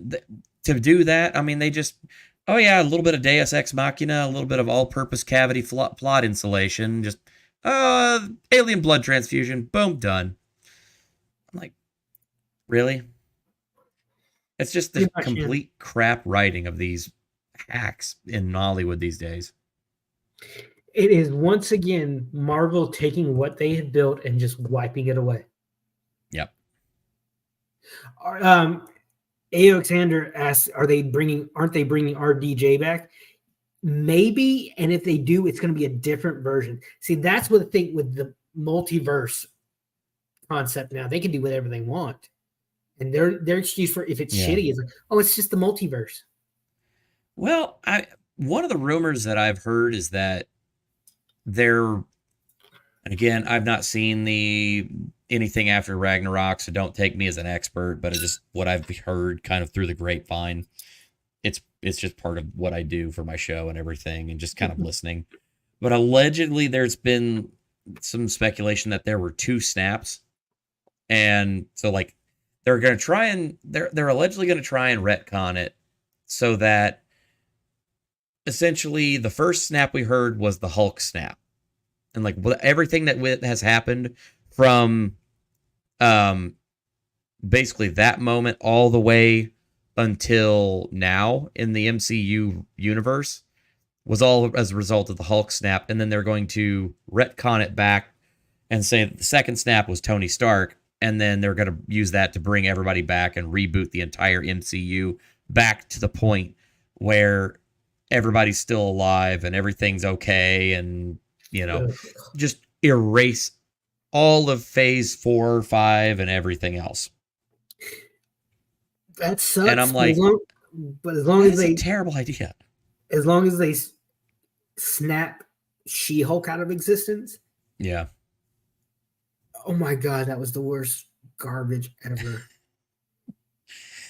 Yeah, well, it wouldn't be so bad if they did it that way then, because then, yeah, She-Hulk would be in an alternate universe. Well, they announced, I think yesterday, the day before, that they canceled season 2 of She-Hulk. I'm just like, yes. That was the worst. There is a God. Yes, thank you, Jesus. It was the worst thing I've ever saw. Like from the very first scene, it was shit to the very end of the season. Like she's standing there, like Bruce he's finally de-hulked. He's back to his human self, but he still doesn't have the use of his arm from the snap. He lost the use of his arm, basically. They get in a wreck. She becomes She-Hulk, and he uses her gamma blood to fix his arm. And he basically says, your blood, your body metabolizes gamma radiation in a different way. See, I was able to use it to fix my arm. And he's back to Smart Hulk, which I think is so stupid. It's so depowered as Smart Hulk. It's fucking ridiculous. But she looks at him dead in the eye and said, oh, so I'm better. And he's like, no, just different, but in a better way is her response. And then he's trying to teach her. The whole first episode was him trying to teach her how to be a Hulk. And she doesn't want to hear a shit about it. She doesn't care. And the thing is, with her, she can Hulk out, but she keeps her personality. Yeah. And he's teaching her how to meditate to control her anger. And she goes on this spiel. He's like, I'm better than you at controlling my anger because I do it infinitely more than you. I work with people infinitely smarter than you. If I say anything, I'll be deemed hard to work with or even killed. And Hulk is just looking at her like, really? And you're telling me you're telling this to a man who lost his mother, lost his father. His father is the reason he lost his mother because he was drunk and killed her. This is the comics version. He would run to his cousin Jennifer's house to escape the abuse. She knew what was going on. He then he becomes a leading scientist, one of the leading scientists in the world, finds a beautiful girlfriend in Betty, only to lose her after an explosion, and has her dad hunt him down for years, finds a girl who's not afraid of the Hulk in Natasha. Holy shit, you'd be lucky to find a girl like that, like Black Widow, who likes him more than she's afraid of the Hulk, only for him to lose her again, have the power to bring everyone back but her, saves the entire universe, and you're gonna look at him and say that shit? Shut up. Yeah, I mean, when I heard about that and I saw the clip from it online, I mean, I'm not kidding, my brain did a You had that you had that ready, didn't you? Oh, I always do. That was one of my first videos talking about that and the utter lunacy of that entire show. Like, instead of fighting the big baddie at the end, she basically breaks the fourth wall, busts into the Marvel writing room, and tells him to, like, what are you doing? She basically broke the fourth wall to rewrite reality in order to win. I'm like, what? Like, Kevin Feige, she's like, I'm gonna go talk to Kevin Feige. Kevin Feige is this like little robot thing. He's an AI. He looks like a small version of GLaDOS from Portal, basically. He's like, are you kidding me? And she screws Daredevil. Yeah, and makes him do the walk of shame home. Exactly. Yeah. And it's just, and the critics just adore it. I'm trying of course they did. I'm trying to tie it into our original topic. No, you're good. The critics, the critics are doing the same thing that critics always do. The critics are always going to praise everything. They're going to say that the crap, tastes like chocolate pudding. That's what they do. They're gonna tell you the piss is rain. Yeah. And you know why? And you know why? Don't ask questions. Just consume product and then get excited for next product. Loyalty to Disney. Loyalty to the brand. Loyalty is salvation. Loyalty is life. It's like back in the 80s when you had all those movies with the big bad evil corporation ruling everything. Yep. Now if you just put mouse ears on top of those baddies, you got Disney. Yep. I saw a graph with the amount of media company. This graph had hundreds of media companies that were subsidiaries of Disney. Hundreds. Literally, it was just this huge, and it was shaped like a mouse ear. It's just hundreds of them. I gotta find that. It's utterly ridiculous. Yeah. Yep. We're basically living and they live. Yep. Just without the glasses. I wish I still had the "I'm here to kick ass and chew bubblegum" clip. I deleted that to make room. I love it back in classic South Park where they have Jimmy and Timmy recreate the alley fight scene, basically blow for blow. Like it's like this 10-minute sequence on South Park of them just beating the target exactly like in They Live. That is such a great scene too. Just watching Roddy Piper and Keith David just absolutely shellac each other. Yeah. It's like, put on the damn glasses. No. But it's like Keith David, he did so many voices in my childhood, like on TV show cartoons I used to watch. It's like once I got old enough to watch They Live, that's all I could see was like Goliath from Gargoyles beating up this wrestler dude. Yeah. Oh man. And of course Disney's trying to do a live action reboot of Gargoyles now. No. Yep. Don't do that. That show got me interested in Arthurian legend, in Celtic mythology. Yep. I will still go back and watch episodes of that and still be entertained. Oh yeah. I mean, it's a good series up until I think it was the third season. The third season was pretty lackluster. Yeah. Yeah. I love the world tour, Avalon world tour sequence when Goliath, Angela, and Elisa, they're leaving Avalon and they just going around to different parts of the world to help people, and they're meeting new gargoyles. They meet like British gargoyles who's like one's a unicorn, one's a lioness, and one's a griffin. They meet Japanese gargoyles. They meet Aztec gargoyles. They meet all these. They're telling you they're not the last gargoyles anymore. And it's just Right. it was such great storytelling. That dialogue going back, it's like a little cheesy, but what was it back then? Right. But like, I don't think we don't have like a Siskel and Ebert anymore who will say what they want and No. the hell with what the studios think. And they were so yeah. They had the couple of those. They had those people that got busted earlier this year. That this they essentially just said, okay, yeah, look, here's this company, and this company is literally paying us, per good review that we put out. Yeah. And they went to the company, and the company's like, yeah, it's not a secret. It's in, we're not the only ones that do it.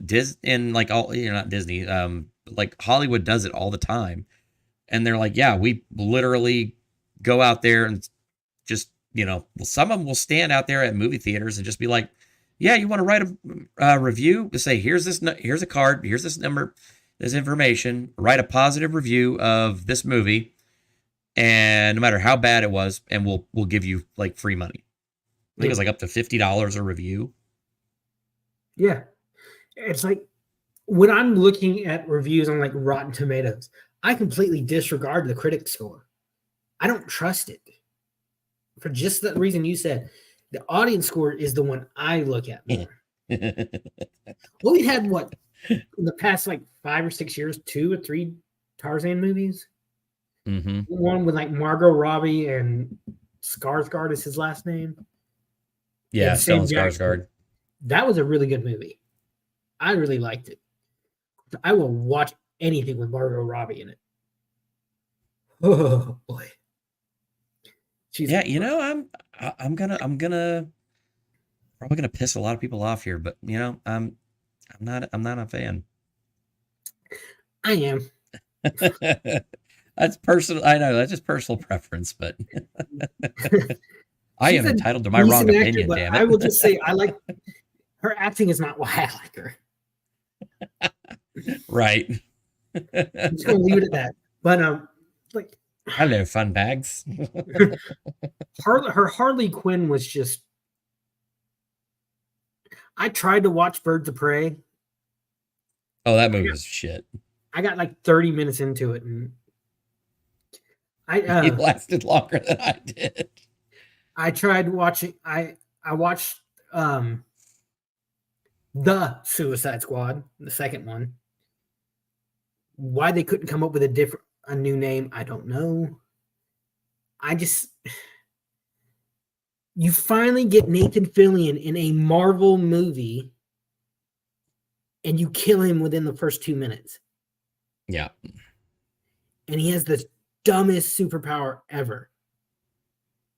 Yeah. I can pop my arms off and I'll fight you with it. And he's just basically, his arms are getting shot up on the beach and he's like 15, 20 feet away on the ground screaming in pain.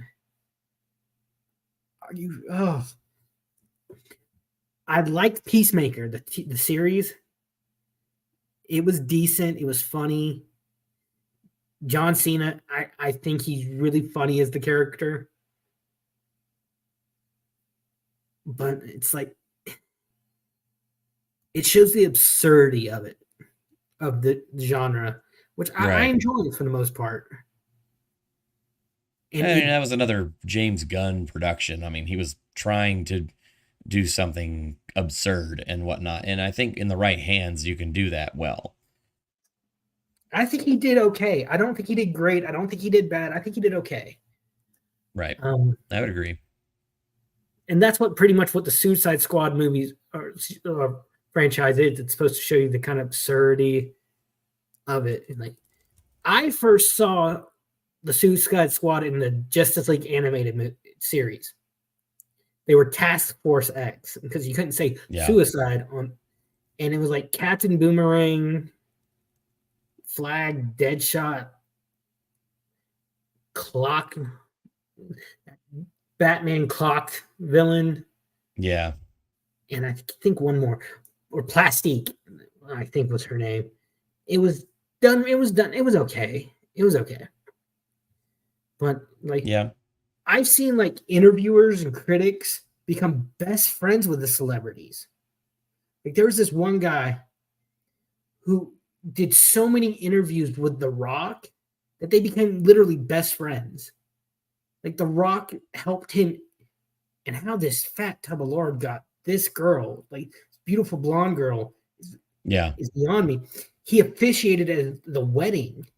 You can't do an honest review and honest interview that kind of relationship.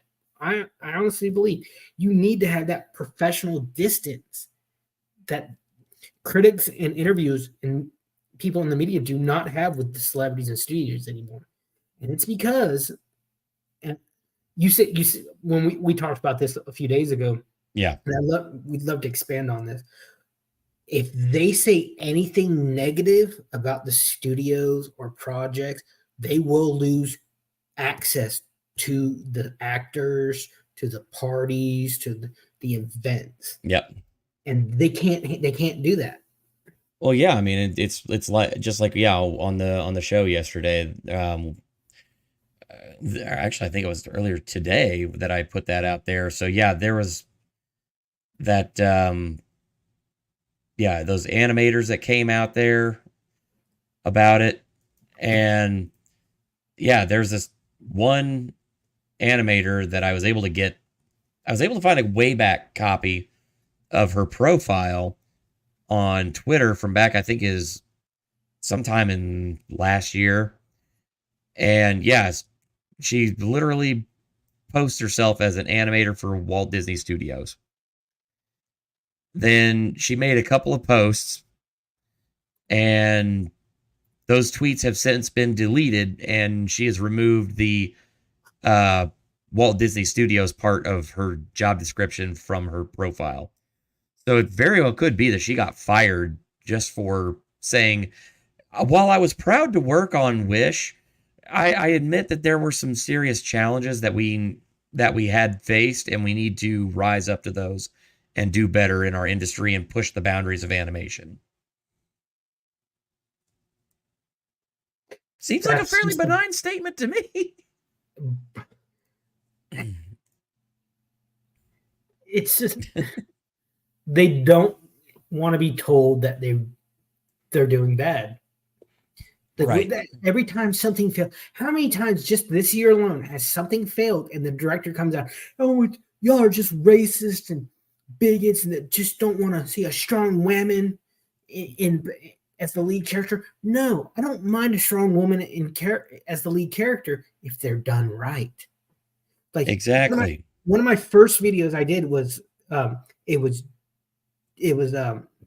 Jennifer Lawrence saying she was the first female action star in Hunger Games. Oh my God, yes. I'm like, oh yeah, let's completely forget Princess Leia, Ellen Ripley, Sarah Connor. I remember a short like that.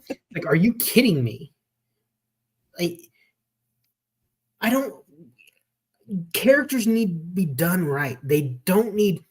This is what I hated about Finn versus Rey and Poe. You know, Poe and Finn, they're trained soldiers, but they're being bossed around by Rey.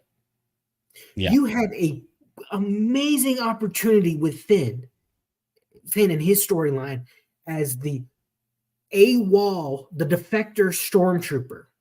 Yeah. He had such potential in that story, and they squandered it. They did. And all he did the first movie was scream, Rey, over and over again. Yeah, because, she's the protagonist, and everybody needs to just get out of her way, because that's the way that Disney operates. Yeah. I mean, if we can get back to great characters who complement each other, like I use the example of Holmes and Watson. Holmes is the brains of the person. Watson is the heart. Yeah. Holmes can tell you exactly what you had for dinner. Watson can tell you if you enjoyed it or not. That is an astute observation. Once we can get back, like I'm trying to write a story, and each of my characters, my trio, they're gonna have one is a woman, the two are male. They're gonna have their skills are gonna be complementing each other. I'm working on balancing that out. The skills one lacks, another can pick up. Yeah. And that's what we need. We don't need characters that overshadow. We don't even need a group of characters. We need to get back to stories where we just have the single protagonist and see how they can overcome it. I don't think we've had any, and male or female, it doesn't matter as long as they're strong, well-written, rounded out characters. And that, to me, is where Hollywood has failed over and over again for the past probably 10 or 15 years. Yep. The characters need to be likable. Mm-hmm. They need to have a goal, and they need to have challenges that they have to face, that they have to overcome through trial and adversity, and they have to have a arc where they learn from those things that happen, and they grow and they become a better person by the time we hit the end of the story. Yeah. The hero's journey. Yes, the hero's journey, and they have failed at that over and over again. Like in the second sequel series, second Star Wars sequel movie, all of a sudden, okay, Leia's out of commission. All of a sudden, this purple-haired Holdo, yeah, bitch comes in. It's just degrades our heroes that we have followed for a movie already, and we're supposed to like her and feel sorry for her when she dies. Mm-hmm. She's supposed to have this grand sacrifice, but the only real interaction we've had from this character is her basically telling Poe, sit down, shut up, do as you're told, because I'm a woman and I'm in charge now. Yeah. Okay. Not exactly endearing yourself to your command structure. And once again, the way she died was contradictory to how we understood Star Wars physics in every other movie, in all 7 other movies. But we were supposed to like her for no reason at all. We're supposed to like her because she's a whammon and because she's amazing, according to the writers. See, the fact that I cannot remember her name tells you everything about her. Yeah, I agree. That's fair. I mean, I only remember it because of that stupid thing where she rams the ship into the Star Destroyer at hyperspeed. They call it the Holdo maneuver. It's the only reason I remember her name. I didn't even know that. I think I saw that. I stomached that movie one time. Yeah, I unfortunately saw that movie in theaters. Thankfully, it was like the second weekend that it had been in theaters, so it wasn't. They really didn't get a lot out of me. The only, go ahead. I've never watched that movie again after that. The only new Star Wars movie I saw in theaters was Solo. Oh wow! And the reason I saw that is because I was working at the movie theater, and I could see one free movie a day and get half off on concessions. There you go. So I would get like a large icy for like $4 and then go see a movie if I got almost reasonable. Yeah, and I wanted to see Solo because he's my favorite. He's one of my favorite characters, and they really did him dirty. Yeah, they totally did. And the worst part about it is they had shot 95% of the original movie, scrapped it, reshot it, and that's the version that we got. Well, if I remember right, Harrison Ford said, "I'll come back and play him only if you kill me off." I think that was his agreement to come back and play Han for Force Awakens. I'm not sure. Okay. And then we got the crappy Indiana Jones movie. Oh, God. Oh, there is one thing I did want to mention there. I did want to show that you'll love this. Let me pull this up here. So, okay. This is an article that I had pulled up yesterday. I used on the show. And so this actually comes from Breitbart. So Disney on track to lose nearly $750 million across 13 films in historic year of box office flops. So they go through every movie that came out this year, your budget, your break even, your global gross, and then how much it lost. So, yeah. Wow. Ant-Man and the Wasp, Quantumania lost $37 million. Jesus. There's this. I've never even heard of that one. And yeah, Chevalier, apparently, of course, because Disney owns Fox and Fox Searchlight and all these other little micro studios underneath it, there's a bunch of movies that were Disney movies this year that aren't actually Disney. So yeah, Chevalier, apparently that one only pulled in 4.1 million. Guardians of the Galaxy 3. Here's the fun part about that movie. Production budget, $325 million. With advertising, marketing, needed to break even at $650 million. Global gross, $846 million for a profit of $98 million. Does that sound like a good profitability margin to you? Not for a Marvel movie. Hell no. I think it only did that well because Chris Pratt's in it. They made enough money off of this movie to not even make one half of one payment for another production. And everybody's like, oh, Guardians of the Galaxy 3 was a success. I'm like, marginally. Yeah, Little Mermaid lost $40 million. The Boogeyman lost $14 million. Elemental, this is a great one. I've loved this one. So Elemental, budget $250 million, break even $500 million, grossed $497 million at the global box office. The opening weekend and the first couple weeks were terrible, and then suddenly it had a big resurgence on the international market. Like, it was a decent movie. I enjoyed it, and then suddenly made up a bunch of money. Still lost $1.5 million, so it's still a net loss for the company. Indiana Jones lost $158 million for Disney. Indiana Jones, the broken hip of destiny. Yeah, the Indiana Jones, the policy of no refunds. Yes. Haunted Mansion, lost him $141 million. Haunting in Venice lost $39 million. The Creator, which I didn't even know that was a Disney production, but I guess because it's Fox, I was like, oh wait, lost $68 million. Yeah, Marvel's lost $150 million. Next Goal Wins lost $20 million. Wish on track to lose $175 million, making it the biggest loss by Disney in the box office in 2023.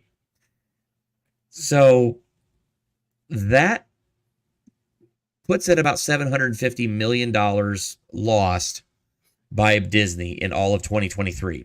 Here's the fun bit. If you go back to 2022, that's whenever their losing streak really started. From about middle 2022 and 2023, guess how much they've lost at the global box office? Oh, at least $1 billion. $1.5 billion. Jesus. Walt Disney is spinning in his cryogenically frozen pod. But it's like Alan Tudyk, who I absolutely love, could not even save Wish. He plays the little baby goat right there. I love Alan Tudyk. He's one of my favorite actors of all time. Yeah, he's great, but yeah, even he cannot save this movie. And that is not Captain Marvel. I will say into that till the day I die. Shazam will always be Captain Marvel. Yep. That is Miss Marvel right there. It's just they don't care, because I bet you if one of these studios ever goes under, the government is going to come swooping in and saving them, just like they did with the automotive industry. They're going to say that, because who else is going to brainwash the masses for the government?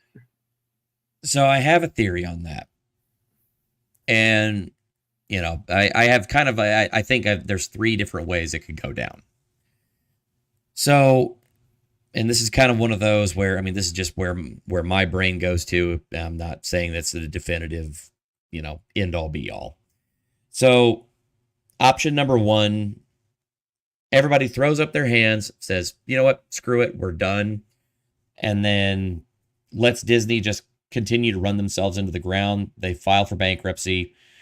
And then suddenly you'll have a company like Vanguard, BlackRock, one of these big WEF sponsored megacorps swoop in, buy them up, and then start making content through them. That's one option that they would probably that could happen. Other option, more likely at this point, sounding like there is a major shakeup at Disney, which with the current situation, as we talked about earlier today, with Nelson Peltz just finally just saying, all right, I've given you every chance I've got. You've screwed over everybody. Well, now it's time for us to basically retake Disney. And now it looks like he is going to go forward with his bid to do a hostile takeover of Disney on his side, like with his investor power. If that is successful, they would have enough votes in theory to go ahead and not only kick Bob Iger out of Disney, but put a new CEO in there. And Nelson Peltz has already said he wants Bob Iger's job. And Peltz is a for-profit guy. Yeah. So if it's not making money, it's jettisoned instantly. So also, part of the reason he's able to do this right now is because Ike Perlmutter, who was the former CEO of Marvel, gave him control of his shares of the company. So Ike Perlmutter, combined with Trian Management's assets under Peltz, represents about 30% of Disney stock. Damn, that's a lot of... And here's the craziest part about it. There's two other major investors, one of them being George Lucas, of all people, who owns a tremendously huge stake in Disney stock. And there's another guy, I cannot remember his name, but he's another big investor, owns a good chunk of it. So if Peltz cannot get his seat on the board, cannot force the hostile takeover the way he wants, that's when we get into option 3. I told you there were 3 options. Option 3 is that they've already said their contingency plan is that if nothing else works, if everything is completely screwed and they literally can do nothing, Perlmutter, Peltz, Lucas, and this other guy, they combine all their shares together and they sell them to Apple. Guess how much stock those 4 individuals own of gotta be over Disney? 50. Gotta be 66%. Godly, and they do that. Don't do that. Don't give Apple that kind of power. Well, yeah, I know, but I mean, again, they've threatened to do this for a long time, and I think if anything, it's probably just a bargaining chip over their head that they've threatened to do it and be like, yeah, okay, we could just sell all of our stock, all 66% of it, to Apple. Apple would buy it. They'd be about the only company that could afford to buy it. And then, Apple would then own 66% of Disney, which would be a more than controlling interest and means that they could pretty much just kick everyone out and hire their own people in. I'm not saying that's a good idea, because trust me, I have a burning hatred of Apple, but I'll be completely honest. Given the alternatives, world's going to shit anyway. Let's just have a party. Makes you wish for the big one to hit California sometime, huh? Giant asteroid, take me away. Or was it Giant Asteroid 2024? Yes, have that on Apocalypse Roulette. I'm just, you know what? I am tired of the propaganda. Yeah. You know, I think yes, that's the biggest thing. Yeah. People are tired of the propaganda machine. tired of the just social justice bullshit shoved in your throats in every aspect of our lives. Holy shit. It's like, did you hear about the Kansas City Chiefs kid? Yep. They accused him of blackface, and they literally turned his head, and he's got black on one side, red on the other, because it's the team's colors. And the boy's grandfather is on the board for a Indian tribe, on the, like, what do they call it? The board of chiefs or something. And like, I think the next game, like, every Chief fan is gonna paint their face red supposedly. That's gonna be hilarious to see. I mean, yeah, Deadspin, they screwed themselves on that one. It's like all they were trying. They were trying. Well, Axioander, get the hell out of California. What are you still doing there? Holy shit, dude! Come on.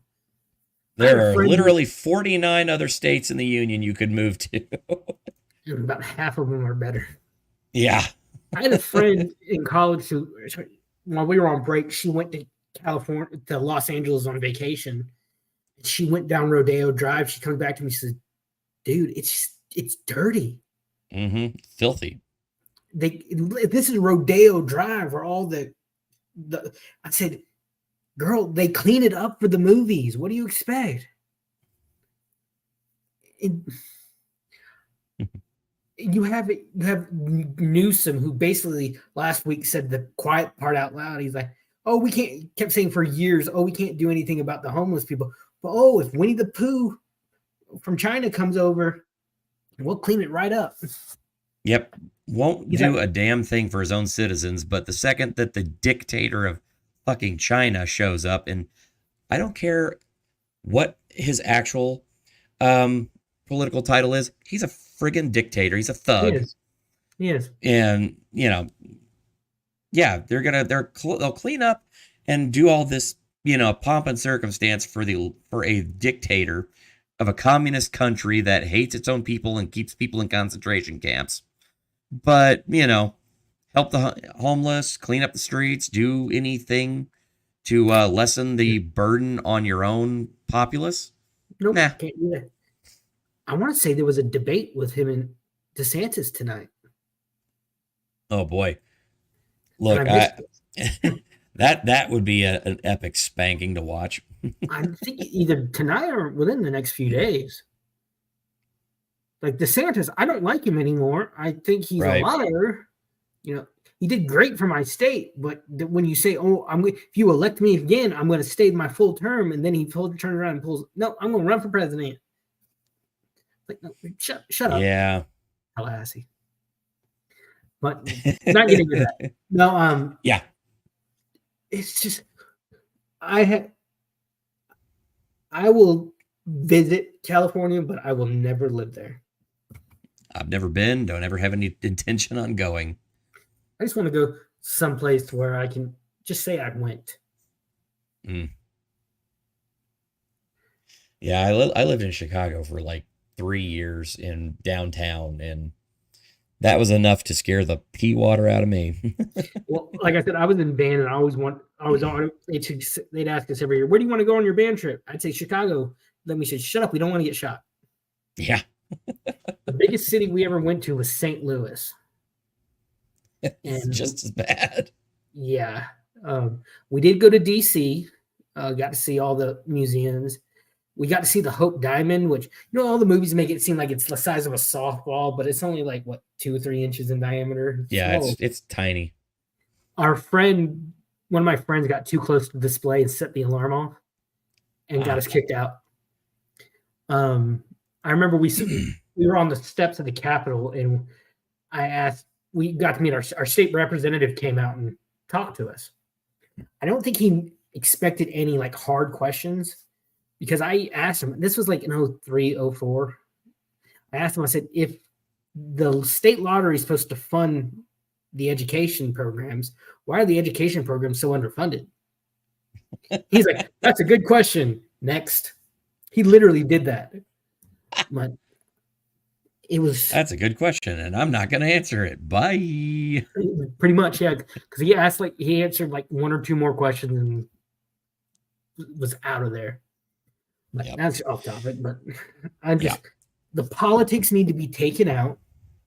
You can teach, you can use media to teach, but the way they do it now, they just bash you over the head. They just boom, boom, boom. The politics, especially the identity politics, need to go away. I am so sick and tired of the identity politics and all of the continued pushing of the message. Yeah. It all just needs to go away.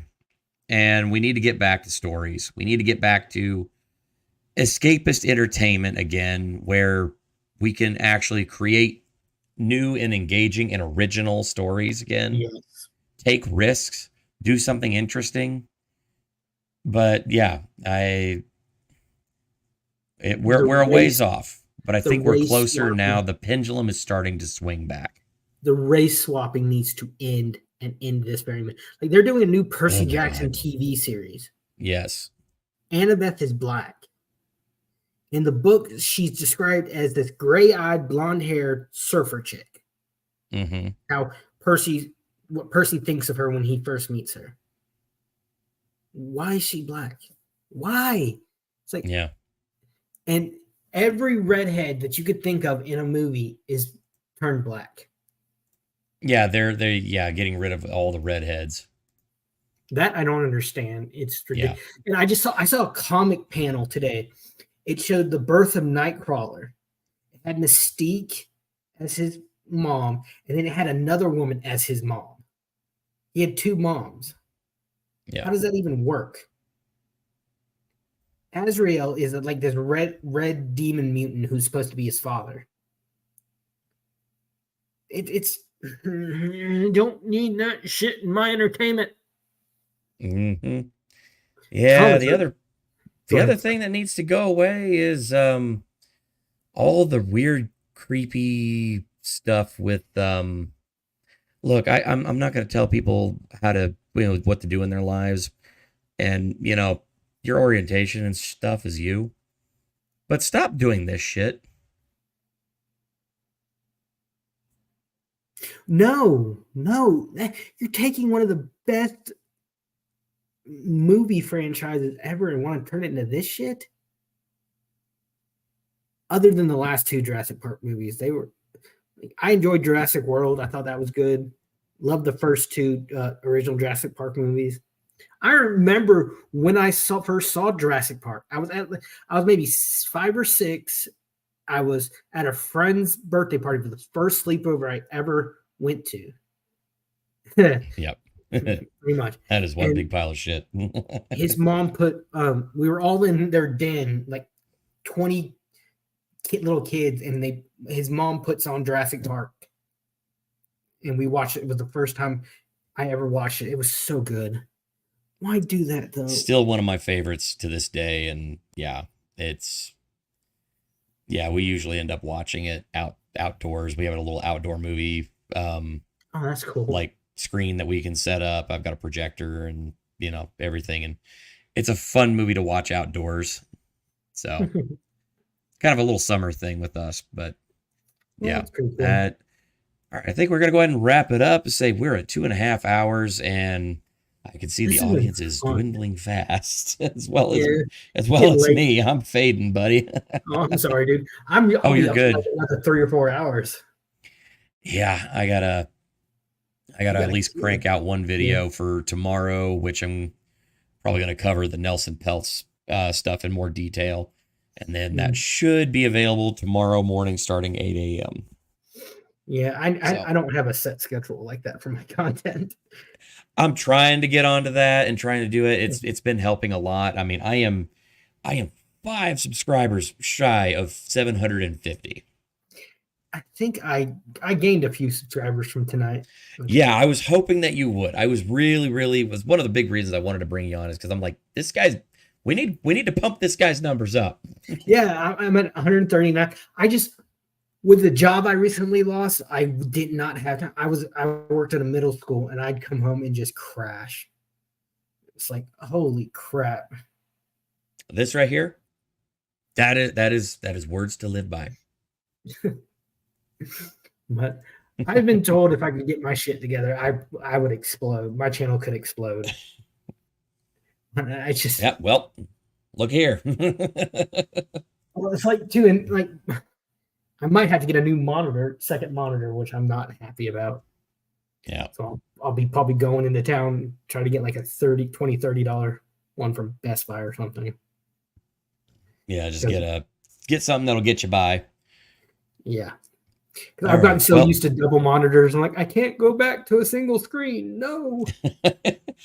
Oh yeah, I once I got the multiple monitors thing. Yeah, I kind of went crazy. It makes editing Oh and streaming so much easier. Where when you can see StreamYards and then the live stream itself. It's like it makes it so much easier to like fix problems. I love it. And this one I got my cousin, she's like, hey, my office is closing. They're getting rid of the monitors. You want one? Hell yeah. $150 $150 Dell monitor. It's like for free. I'm like, yeah. There you go. Nice. That's good. Yeah. I just don't have the desktop room for that. Yeah, I just had to build a new desk like a couple months ago.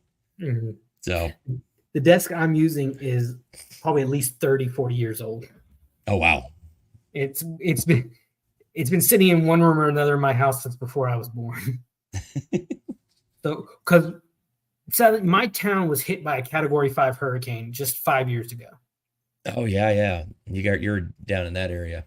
Where I'm sitting now was gone. The entire ceiling in 2/3 of our house collapsed. Because we live on a lake and we think a tornado came through, ripped off part of our roof, and drywall got wet. Yep. And I just remember when they say if you hear the sound of a freight train and you don't live by any train tracks, you're in trouble. I can still hear that. It's been 5 years. I can still hear that noise. Oh yeah. I've been down that road too. We had of course, ours was a tornado, but yeah, that sound is legit. I don't want to get into too much detail, but just look up Hurricane Michael. We had winds in excess of I think before the weather station was destroyed. Tells you everything you should know about it. So I think the wind speeds were recorded topped at 165 miles an hour.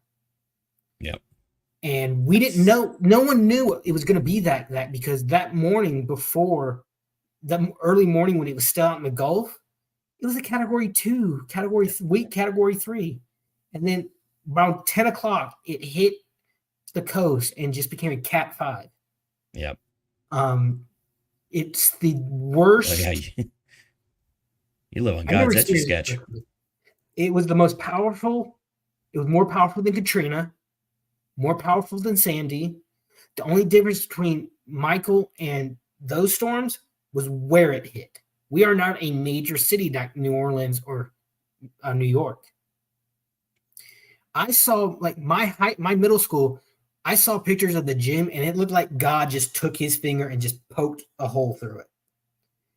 I saw little freight carts down our highway where the train tracks were thrown 50 yards on the other side of the road. Mm-hmm. And I thank God every day. I've lived here all my life, lived in the same town all my life, experienced hurricanes before. Never during the day like Hurricane Michael. They all hit at night. Yep. I'm thankful for that because if it had been at night, I would have been in bed asleep, trying to sleep through it. I would have been crushed to death. Because we had water coming through the fixtures, just the rain coming. And I go to my room and grab my laptop. Because my laptop's my life. I got everything on there. I can't lose that. I shut the door and I hear an explosion. I push the door open. I could only get it open an inch. 2 feet of drywall. My entire bedroom. And it was the most we were stuck in our neighborhood for like a week because our neighborhood is one road that turns back on itself, and so you go around in a circle to get out. Trees down everywhere. So when I hear people like, "Oh, that's scary," yeah, and with a 5-year-old little girl in the house, my niece, my mom, my dad and I were trying to save as much as we could. My mom was just holding her like, "It's okay, it's okay, we're gonna be okay." My dad is in his 70s. He was in his 60s at the time. Looks at my mom. Only time I've ever seen tears in his eyes were at funerals. He looks at my mom, tears streaming down his face. He said, "If I would have known it was this bad, you and her would be long gone by now." But we didn't. We had no idea it was that bad. We had literal communities just wiped off the map. Yeah. We had one town of probably about 400 or 500. The only building, there was only one building left after the storm. And it was this rich doctor who really fortified his foundation. We saw houses literally wiped away by the water. Yeah. So it was. That's a hell of a story, dude. Jeez. Yeah. Sorry, a little off topic, but no, I get it, man. I totally get it. All right. Real quick, do you have anything coming up? Any shows you're doing? I'm gonna try. I have a series I'm gonna try to get back into called on Sunday nights called RPG Horror Stories, sharing people bad experiences playing role playing games, playing tabletop RPGs. So keep a lookout for that. That's really my main thing I do. I try to stream whenever news that interests me breaks. But just go and leave me some likes and subscribes and help me out. All right, cool. And all right, folks, that is all for us tonight. And appreciate y'all coming out. It's fun. Definitely gonna have to do this again very soon because I enjoyed just kind of letting the structure fall away and just kind of like, let's just nerd out for a bit. It was good. Yeah. I get so much. No one around me, like in my real life, like they don't care. Like I get my parents are always like, "You're so hard to shop for. You know where the comic book store is. I am not hard to shop for." Yeah. But thanks for having me, Kaiser. I really enjoyed it. Absolutely, man. So we'll definitely have to do this again very soon. So yeah. Thanks. All right, folks. Have a good night. Thank you so much. Definitely go check out Outpost Nerd. Check out his channel. He's up and coming. So, give him a like, give him a sub, and I will see you guys all in the next video. Peace out, y'all.